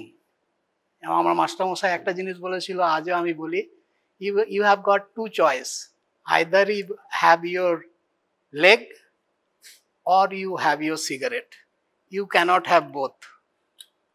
এইভাবেই বলতে হবে, that is so important. So stop smoking. এই পেশেন্টগুলো usually they come from a poor socio economic status. There is a, তুই যদি বার্জার্স পেশেন্টগুলো দেখিস, usually there is no relation about the economic status of the patient, but they come from poor socio economic. Probably they have got other aetiological agent like vitamin deficiency or anything like that, but তারা খুব গরিব family থেকে আসে। Stop smoking, encourage exercise, teach them how to take care of the food. মানে they should take more care to the food than their face. আমরা মিররের সামনে দাঁড়িয়ে অনেক কিছু, ওরা লিপস্টিক লাগায়, আমরা অনেক কিছু লাগাই। Diabetic patient and patient of peripheral vascular disease every day should see their feet more often than their face. That's how এটা important, অর্থাৎ ওই ওখানে যাতে avoid injury. And if it is a dry gangrene, try to keep it dry. Any evidence of infection should be treated aggressively. Dry gangrene is better to manage than a wet gangrene. এই সবগুলো করার পরে usually they become addictive, they have got social problem. ওরা, তুই ধর দিনের পর দিন, আমার কিন্তু ঘুম হয় না আমি জানি, দিনের পর দিন তুই ঘুমোতে পারছিস না, রেস্ট পেনে ভুগছিস, চেয়ারের মধ্যে বসে বসে ঘুমোচ্ছিস, they become irritable, they have got social problem, তারা সবার সাথে ঝগড়া হয়ে যায়, they get isolated. The more they get isolated, then they start smoking again. So all these things are important. So you need to look at their social, behavioral, lifestyle changes. Limb care should be taught to them. But now you need to have two ideas. One is to give, most of the patient complain of severe pain. So first is the pain relief. So একটা কিছু দিতে হবে, and second is to how to improve circulation. Huh? তাহলে pen রিলিফের মধ্যে কি দিবি? Analgesics দিবি, নন narcotic analgesics. নন narcotic মানে তুই কেটোরল দিতে পারিস, তারপর কি একটা পাওয়া যায় ওই ভভেরানও দিতে পারিস, মানে এনএসএআইডি দিয়ে তুই ম্যানেজ করার চেষ্টা করবি। তাতে যদি না হয়, এই জায়গার কতগুলো বিতর্কিত জিনিস লেখা আছে। আগেকার দিনে পেন্টক্সিফাইলিন দিত। পেন্টক্সিফাইলিন একটা ওষুধ যেটা তোর ব্লাড ভিসকোসিটি কমিয়ে দেয়। They altered the shape of the RBC and thereby the blood viscosity goes down, and supposedly that should increase the circulation. Nowadays nobody gives it because the efficacy itself is doubtful. তারপরে সিলাস্টাজোল বলে একটা ওষুধ দিত, সিলাস্টাজোল। তোরা just বলতে পারিস, কিছু examiner জানতে চাইবে এই পার্টিকুলার ড্রাগটা কি করে। এই ড্রাগটা তোর এই প্লেটলেট এক্লুটিনেশন আটকায়, তার সাথে it reduces the lipid level. It is just like cilostazol. হ্যাঁ, but nowadays they say it is not required. So what is required? একটাই কাজ করে, prostaglandin, but they are very costly. Prostaglandin I don't know, তুই জেনে নিবি, আমি কোনোদিন ব্যবহার করিনি। Prostaglandin is the only one that is effective, but it is very costly. কোন ভ্যারাইটি বইয়ে পড়ে নিবি, এটাও ডিসকাশনের মধ্যে আসবে না। যেটা আসবে সেটা হচ্ছে ও যেটা বললো, vasodilator should never be given. You know when there is an ischaemia, ধর এখানটায় আমার ইস্কিমিয়া হয়ে আছে, এখান থেকে ওই যে মেটাবোলাইটস গুলো বেরোয়, they causes the maximum amount of vasodilatation possible. All this substance P and all this things যেগুলো বেরোয়। এবার যদি ধর আমি মুখে একটা ভেসোডাইলেটেশন ট্যাবলেট খেয়ে দিলাম, তাহলে কি হলো? আমার তো শুধু এই জায়গার ভেসেলটা ডাইলেট করলো না, আমার সব ভেসেলগুলো ডাইলেট করলো। তাহলে সব ভেসেলগুলো ডাইলেট করলো, যেটুকু রক্ত যাচ্ছিল, they steals the whole. So that is called a steal phenomena. So please don't do এই কোশ্চেনটা তোকে বলবে, তুই বরং বলবি I won't give. Why I do not? Because it is already maximally dilated in an ischemic tissue. If I give a vasodilatation, that will cause generalized vasodilatation. So more money will be taken from the poor man and be given to the rest of the rich man. It is basically a steal. That is why vasodilatation is not given. One thing safely given is a combination of aspirin and clopidogrel. So 75-75 দিতে পারিস। এগুলো বলার পরে যদি তোকে বলে যে এগুলো দেওয়ার পরেও ধরো কমছে না, তুমি কি সার্জন হয়ে কিছু করতে পারো? তখন তুই একটা উত্তর দিবি, তখনই খালি উত্তর বলবি একটা সার্জারি স্যার করা যেতে পারে, that will improve the circulation in the skin and subcutaneous tissue, that usually does not relieve the pain but that helps healing of the ulcers, because ulcer healing এর জন্য skin subcutaneous tissue vascularity দরকার। সেই অপারেশনটার নাম lumbar sympathectomy। But lumbar sympathectomy is the surgery that is attempted to heal the ulcer and hopefully to reduce the pain. That is the main problem of the Buerger's disease. It is more effective in healing the ulcer by improving circulation of the skin subcutaneous tissue. It is less effective in combating the pain. What should not be tried, যেটা তোদের প্রচুর বইয়ে লেখা আছে, সেটা হচ্ছে chemical সিম্প্যাথেটেক্টমি। মানে ওখানে কত এখন তো সব এই ইন্টারভেনশনাল রেডিওলজি, তোরা যদি কেউ সার্জারি করিস, তোরা যদি ভবিষ্যতে সার্জারি করবি, তোর এনিমি নাম্বার 1 হচ্ছে ইন্টারভেনশনাল রেডিওলজিস্ট। তোর খদ্দের সব ওরা খেয়ে নেবে। জেনারেল সার্জনদের আর কিচ্ছু নেই। থাইরয়েড করতাম, ইএনটি গুলো নিয়ে নিয়েছে, ব্রেস্ট ক্যান্সার অঙ্কোলজি নিয়ে নিয়েছে। হ্যাঁ, তোর এখন জেনারেল সার্জন মানে হচ্ছে হার্নিয়া, হাইড্রোসিল, পাইলস, অ্যাপেন্ডিক্স। তো এই intervention radiologist they tried to take this one also, they tried doing radiologically guided chemical sympathectomy, করতে গিয়ে অনেক ভয়ঙ্কর হয়েছে। So never say chemical sympathectomy is not needed. lumbar sympathectomy তে তোকে জিজ্ঞেস করবে এটা একটা lumbar incision দেওয়া হয়, where is the sympathetic trunk lies? It lies against the transverse process of the lumbar vertebra, anterolateral to the vertebra and medial to the psoas, very close to the bone. এটাতে আমরা কোনটাকে target করি? এখানে ধর sympathetic chain আর sympathetic ganglia আছে, তাতে কোথা থেকে কাটা হয়? এটা হচ্ছে L1, এটা হচ্ছে L2, L3, L2টা সবচেয়ে prominent, here is the ganglia, এটা খুব সহজেই দেখা যায়। সো L1টার তলা থেকে 4 অবধি কেটে দেওয়া হয়। ইউজুয়ালি যদি ইউনিল্যাটারাল সিমটম থাকে তাহলে ইউনিল্যাটারাল করা হয়, বাইল্যাটারালটা অন্যদিকে যদি যখন সিমটোম্যাটিক হবে তখন করা হয়। প্রথম থেকে প্রোফাইল্যাকটিক লাম্বার সিম্প্যাথেটেক্টমি করা হয় না। আর মনে রাখবি, তোকে যদি বলে বার্জার্স ডিজিজের ট্রিটমেন্ট কি করবে, you will say I will give him the advice to stop smoking, do regular exercise, local care of the food, avoid injury, and then I will give him some NSAID to combat pain. Social support is very important so that he keeps up smoking, and then I will give aspirin and clopidogrel. And sir, jodi all these drugs that was prescribed before, pentoxifylline and silastazole, has found not to be effective, so is steroid. Steroid to sob somoy jekhane inflammation hoy sekhane dewa hoy. So theoretically steroids should help, but it has got more bad thing that it does good. So steroids is also not given. Only when I am attempting to heal an ulcer, when the patient is compliant, then I can offer lumbar sympathectomy, which can be done either laparoscopy or by open surgery. But chemical sympathectomy is to be avoided. Sympathectomy এর মধ্যে L1 preserve করা হয়, L2, L3, L4 unilateral কেটে দেওয়া হয়। That's all. তুই কিন্তু ভেসোডাইলেটর বলবি না, এত সুন্দর বললি, আমি মনে মনে ভাবছি যে এটা খুব ভালো করবে, শেষে একদম ডুবিয়ে দিল। কোনটা বল? লাম্বার সিম্প্যাথেটেক্টমি মানে তো স্যার সিম্প্যাথেটিক এফেক্টটা তোলা হচ্ছে, মানে ভেসো কনস্ট্রিকশনটা হতে দেওয়া হচ্ছে, আমরা স্যার ভেসো ডাইলেশন। ইয়েস, তাই জন্যই স্যার বললাম। হ্যাঁ, না ভেসো ডাইলেটেশন না, ভেসো ডাইলেটর মানে কি, মানে তুই সিস্টেমিক দিচ্ছিস তো।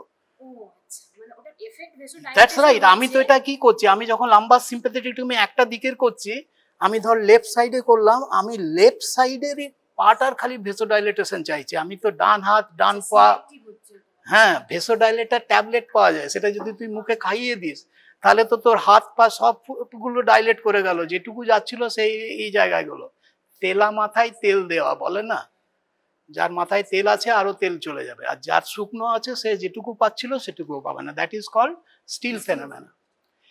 কতগুলো শর্ট নোট তোরা ঘরে গিয়ে পড়ে রাখবি। একটা হচ্ছে কম্পার্টমেন্ট সিনড্রোম। এই যে তোর থ্রম্বাস হলো, আমি তো এগুলো থিওরি পড়াতে পারছি না। থ্রম্বাসে সবচেয়ে পোস্ট অপারেটিভলি কেন মনিটর করতে বলছি, থ্রম্বেক্টমি করার পর many patient develop compartment syndrome. So compartment syndrome ফ্র্যাকচারে যেমন হয়, সুপ্রাক্লাভিকুলার ফ্র্যাকচার ডিসলোকেশনে হয়, সো কম্পার্টমেন্ট সিনড্রোমটা পড়বি। 2 নম্বর হচ্ছে যখনই ইস্কিমিয়া এম্বোলিজম হয়ে গিয়ে যখন সাডেন ইস্কিমিয়া হয়, তখন একটা জিনিস হয় র্যাবডোমায়োলাইসিস। র্যাবডোমায়োলাইসিস, এটা একটা শর্ট নোট ইম্পর্টেন্ট দেবে। র্যাবডোমায়োলাইসিসে বেসিক্যালি মায়োগ্লোবিন বেরিয়ে যায়। এই মায়োগ্লোবিনগুলো ফিজিক্যালি প্রেসিপিটেট করে ওই কিডনিতে। So the main damage that it causes, and it releases potassium. Lots of potassium is there in the muscles. So hyperkalemia হয়ে কার্ডিয়াক অ্যারেস্ট হতে পারে, অথবা আরেকটা হয় যে এই AKI, অ্যাকিউট কিডনি ইনজুরি হয়। সো র্যাবডোমায়োলাইসিস রিপারফিউশন ইনজুরি, যেটার কোনো চিকিৎসা নেই। রিপারফিউশন ইনজুরি ইউজুয়ালি এটা আসে ইন ডিজাস্টার ম্যানেজমেন্ট। এরকম একটা বাড়ি পড়ে আছে, একটা লোক চাপা পড়ে আছে বা গাড়িতে, তুই তখন কিভাবে, না নাথিং উইল ডু। ওই নোংরাগুলো যদি তোকে তখন সিদ্ধান্তটা নিতে হবে, আমি ওর পাটা কাটবো, আমি মানুষটাকে বাঁচাবো। কিন্তু যদি হয়ে গিয়ে থাকে কি পারফিউশন ইনজুরি, তাহলে না, কিছু করার নেই। there is, you will say there is no treatment of reperfusion injury, but এটা একটা শর্ট নোট হিসেবে আসবে। আরেকটা হচ্ছে সাবক্লেভিয়ান স্টিল ফেনামেনা বলে একটা জিনিস আছে। Basically subclavian artery proximal to the origin of the vertebral আর্টারিতে একটা ন্যারোইং থাকে, তখন সেই হাতটা যদি তুই ব্যবহার করিস সেই সার্কুলেশন মেনটেন করার জন্য, instead of sending blood to the brain sends blood, so they get the posterior cerebral artery ডিস্ট্রিবিউশনে ওদের তোর হাইপক্সিয়া হয়। তো সাবক্লেভিয়ান স্টিল সিনড্রোম, বাস দ্যাটস অল।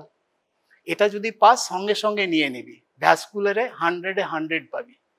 জাস্ট পালসগুলো কোন জায়গায় দেখতে হবে, তার মধ্যে আর্টেরিয়া ডরসালিস পেডিস, আর এই আর প্রত্যেকটা করসপন্ডিং বোন। তুই আর্টারি তখন জিজ্ঞেস করবি কার এগেনস্টে প্যালপেট করছো, কার এগেনস্টে প্যালপেট করছো, কার রেফারেন্সে, এটাই বলবি ব্রেকিয়ালিস এর এগেনস্টে, ওটাই বলবি যেটাই আছে।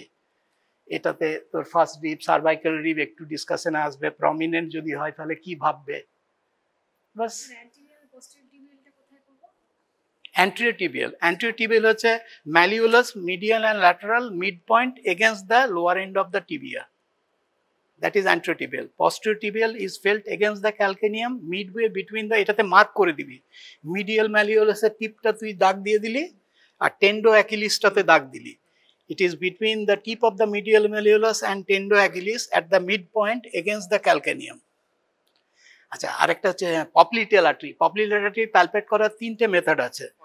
দেখ, আমি যদি এখানে বসে থাকি, it is one of the most difficult artery. তুই ক্রস লেগ এরকম যদি বসে থাকিস, তুই যদি বসে থাকিস দেখবি পাটা সবসময় পালসেট করছে এরকম। So this is a way to diagnose that popliteal artery is palpable without touching anything. But তোকে যদি দেখাতে বলে, there is two way, one is the supine posture, 45 ডিগ্রিতে নিটাকে তুই ফ্লেক্স করলি, থামগুলো টিবিয়াল টিউবারসিটির উপর রইল, এই 4টে আঙ্গুল পপলিটেল ফোসার মধ্যে গেল। at the lower end of the popliteal fossa I will palpate against the tibia. তোরা যদি ফিমারটা মনে আসিস, ফিমারের দুটো কন্ডাইলের মাঝখানে একটা গর্ত আছে, অর্থাৎ পপলিটেল ফোসার লোয়ার এন্ডে against the tibial condyles you will feel the popliteal artery. It is very difficult to feel popliteal artery, but তোকে দেখাতে হবে। আমি যখন, তুই পাটা ভাঁজ কর, ওকে আমি প্রথমে, ও ধর শুয়ে আছে এরকম ভাবে, আমি পাটা ভাঁজ করতে অ্যান্ড কমফর্টেবলি না, যখনই তোরা এই যে তোদের মেডিসিনও দেখাতে বলে যে লিভার প্যালপেট করবে, হাতটাকে প্যারালাল রাখতে হয়। হ্যাঁ, এটা আমাদের এখানে এই অভ্যেস নেই। বিদেশে গেলে তুই দেখবি ওদের এগুলো পরিষ্কার থাকে, এভরিবডি সিটস ডাউন, এইভাবে শুয়ে, ধর পেশেন্টের টেবিলে আছে, আমি এখানে বসে গেলাম, ইনভেরিবলি আমার হাতটা প্যারালাল হবে। তোরাও এটা করবি, কারণ এখানে নোংরা থাকে বলে আমাদের মাস্টারমশাইরা তো we think ourself above everybody. মাটিতে বসা উচিত নয়, but that is a very good habit. মাটিতে বসলে এই পাটা, ও শুয়ে আছে ধর, পাটা আমি এই 45 ডিগ্রিতে ভাঁজ করলাম, তোর প্যান্টটা নোংরা হয়ে যাবে। আমি থামগুলো দিলাম টিবিয়াল টিউবারসিটির ওপরে, 4টে আঙুল ফাঁকা। আমি এটা পপলিটেল আর্টারিতে গেলাম, popliteal fossa is a diamond shaped fossa. তো আমি কিন্তু আমার আঙ্গুলগুলো দেখ নিচে টিবিয়ার এগেনস্টে। I will not palpate here, I will palpate against the tibial condyle. তোকে জিজ্ঞেস করবে কার এগেনস্টে প্যালপেট করছো, sir I am gone into the lower margin of the popliteal fossa and trying to feel the popliteal pulsation against the tibial condyle. এটাকে prone করেও তুই করতে পারিস, সেক্ষেত্রে পেশেন্টটা প্রোন হয়ে গেল, পাটা ভাঁজ করলি, তাহলে তুই সামনে থেকে দেখতে পাবি। এটাতে আমার আঙ্গুলগুলো যেমন দেখতে পাচ্ছিস না, so there is 3 way of palpating popliteal artery. Phone করে তো থামটা চলে যাবে। হ্যাঁ, তখন তুই সামনে থাম দিয়ে তুই দেখবি, জাস্ট আঙ্গুলগুলোর ওরিয়েন্টেশনটা চেঞ্জ হয়ে যাবে। বাট এটা অ্যাডভান্টেজ কি, এটা you can see exactly where you are putting your finger. আরেকটা হচ্ছে without palpating you can assure, যদি তুই ক্রস লেগ করতে বললে তুই দেখবি তোর পাটা অবভিয়াসলি নড়বে। একটা প্রশ্ন এখানে জিজ্ঞেস করবে, যদি তুমি খুব ইজিলি প্যালপেবল একটা পপলিটার আর্টারি পাও, কি ভাববে? খুব সহজেই তুই ভাব দিলি, বেশ সুন্দর, সঙ্গে সঙ্গে পেয়ে গেলি, তুই ভাবলি আমি দারুণ। That's right. So whenever popliteal artery is easily felt, you think of popliteal artery aneurysm. Popliteal artery aneurysm হলে তোকে ডিডি জিজ্ঞেস করবে, মরেন্ট বেকার সিস্ট, কথাটা মনে রাখবি। So that's it. Femoral is palpated at the midpoint, mid-inguinal point, মানে between the anterosuperior iliac spine, symphysis pubis, midpoint against the femoral head. যখন তোকে এই posterior-tibial palpate করবি, তখন তোকে এক্সটার্নালি পাটা রোটেট করলে আরো ভালো ইজি হয়ে যায়।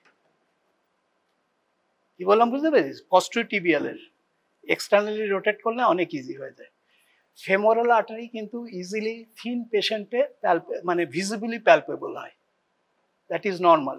যেমন থিন পেশেন্টে aortic pulsation is visible, but popliteal artery pulsation is always difficult. Easily palpable popliteal artery pulsation indicates there is a popliteal artery aneurysm. তোর aortic aneurysm এর পরেই কিন্তু popliteal artery aneurysm এর ইনসিডেন্স সবচেয়ে কমন। aortic artery aneurysm আর popliteal artery very common. অনেকে ওখানে abscess বলে কেটে দেয়, কেটে দিয়ে they lost patient. So popliteal artery pulsation এ যদি খুব সহজেই পেয়ে যাস, then you will think about popliteal artery aneurysm. Berry's aneurysm is usually causes as a cause of subarachnoid aneurysm, hemorrhage, or eta oi clipping is very important. Berry's aneurysm, before rupture you need to clip. Berry's aneurysm peripheral vascular disease মধ্যে পড়ে না, brain and heart is not within the peripheral vascular disease. সবসময় মনে রাখবি, wholesome পেশেন্টের কেয়ারের জন্য হার্টের ব্যাপারে ইসিজি, ইকোকার্ডিওগ্রাম, এগুলো এই পেশেন্টের জন্য খুব ইম্পর্টেন্ট। অ্যাঞ্জাইনার history, angina chest, angina abdomen, TIA and any vision disturbance. পরের দিন আমরা আলসার আর গ্যাংরিনটা পড়ে নেবো। যে ডেফিনেশনগুলো বললাম একটাও চেঞ্জ করবি না। গ্যাংরিন কাকে বলে? ম্যাক্রোস্কোমিক টিস্যু ডেথস উইথ সুপারঅ্যাডেড পুট্রিফ্যাকশন, ফিনিশড। ঠিক তেমনি ইস্কিমিয়া ইনফেকশনের তফাৎ কি? রিভার্সিবল। প্রি ডায়াবেটিক মানে কি? আমি 4 নম্বরটা ভুলে গেছি, আমাকে পরের দিন মনে করে বলবি তো কোনটা কি। একটা হচ্ছে রেস্ট পেন, একটা ইডিমা, একটা রিউবর, আর একটা কিছু আছে। এই 4টে দে আর ফিক্সড। হ্যাঁ, that is called pre gangrene. এটার মানে হচ্ছে যে এই পেশেন্টটা, unless I restore circulation immediately, this patient will go into an irreversible gangrene. So that is why it is important. Pre gangrene ABPI সম্পর্কে যা যা ইনফরমেশন পাবি, বেশি ডিটেল করতে গেলে ঘেটে যাবে, এইটুকু বলতে পারলেই তোর অনেক। এইটুকু রাদারফোর্ড, ফন্টেয়ার, বয়েড, ক্লডিকেশন। ক্লডিকেশন নিয়ে আরও পড়ে নিবি যদি আরও কিছু পাস আমায় জানাস, but claudication is very very important. আর তোকে দেখাতে বলবে pulsation.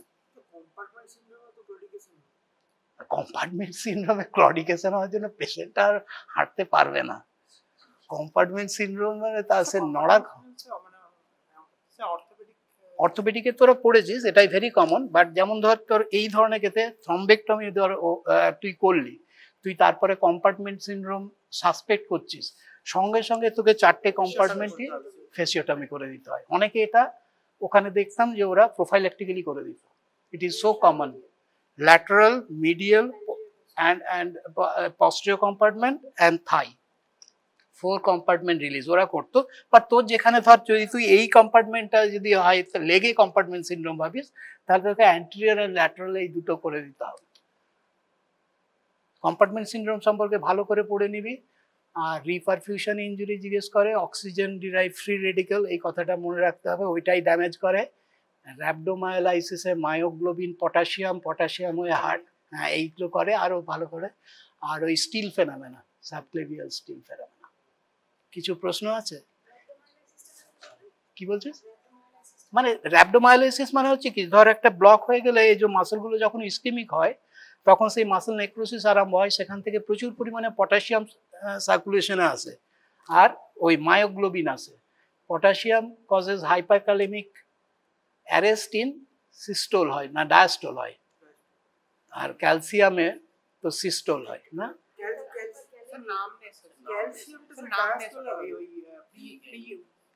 Numbness numbness numbness numbness 4 নম্বর নামনেস। ওই বাকিগুলো আছে না, রেস্ট, রিউবর। সো প্রিগ্যাংগ্রিন কিন্তু একদম এটাই, গল্প নয় যে এটাকে সারা ভেগ টার্ম, নামনেস, ফার্মনেস, কিন্তু ওই 4টেই আছে। যেমন লেরিকে ওই 3টেই আছে, তোর বাটক ক্লডিকেশন, ইম্পোর্টেন্স ইন মেল, আর তার সাথে অ্যাবসেন্ট ফিমোরাল পালস। ঠিক আছে?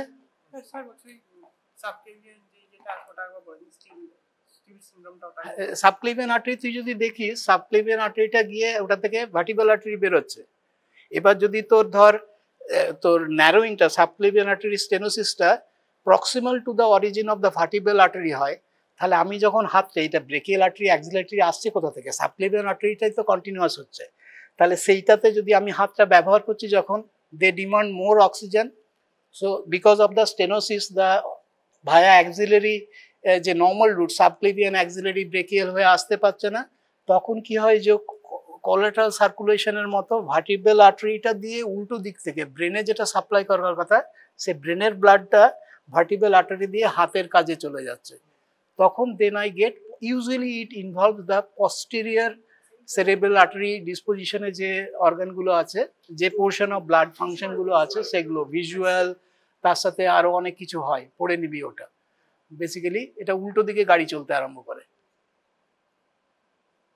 ঠিক আছে? কোনটা কি ট্রিটমেন্ট করবে আমি জানি না, এটা থোরাসিক সার্জারির মধ্যে পড়ে। Again I said thoracic cavity, abdominal cavity, not general surgeries problem, but generally subclavian artery স্টেনোসিসের চিকিৎসা তো সাম কাইন্ড অফ বেলুন করা যায় কিনা এত বড় আর্টারিতে আমি জানি না, পড়ে নিবি। I have never dealt with a patient, I have never seen it. Cervical rib দেখেছি, সার্ভাইকাল রিব সার্জারিটা is a very good abdominal মানে অ্যানাটমিক্যাল সার্জারি লাইক থাইরয়েড। তাহলে আজকে তোদের এত কম লোক এসছে, এভাবেই পড়ানো উচিত। Then you can actually show this things. One thing I lack, that we need to have some patient. পেশেন্টের সামনে পড়ালে তোদের মনে থাকবে, otherwise how can I? But যেভাবে তোর বলে দিচ্ছি, তোরা যদি মনে রাখিস, অ্যাটলিস্ট লিখে রাখিস যে এই ধরনেরই প্রশ্ন হবে, এর বেশি কিছু জিজ্ঞেস করবে না। এবং ভ্যাসকুলারের কেস পড়লে তুই জানবি আমি 100 পাবো। হার্নিয়া পড়লে জানবি খুব মুশকিল, কিছু না কিছু একটা, পুরো কেউ বলবে ইনভ্যাজিনেশন টেস্ট দেখাও, কেউ বলবে এই দেখাও, একটা কোথাও ভুল হলো। আরে করে না, কি করে না, তোকে দেখাতে বললে তুই কি করবি?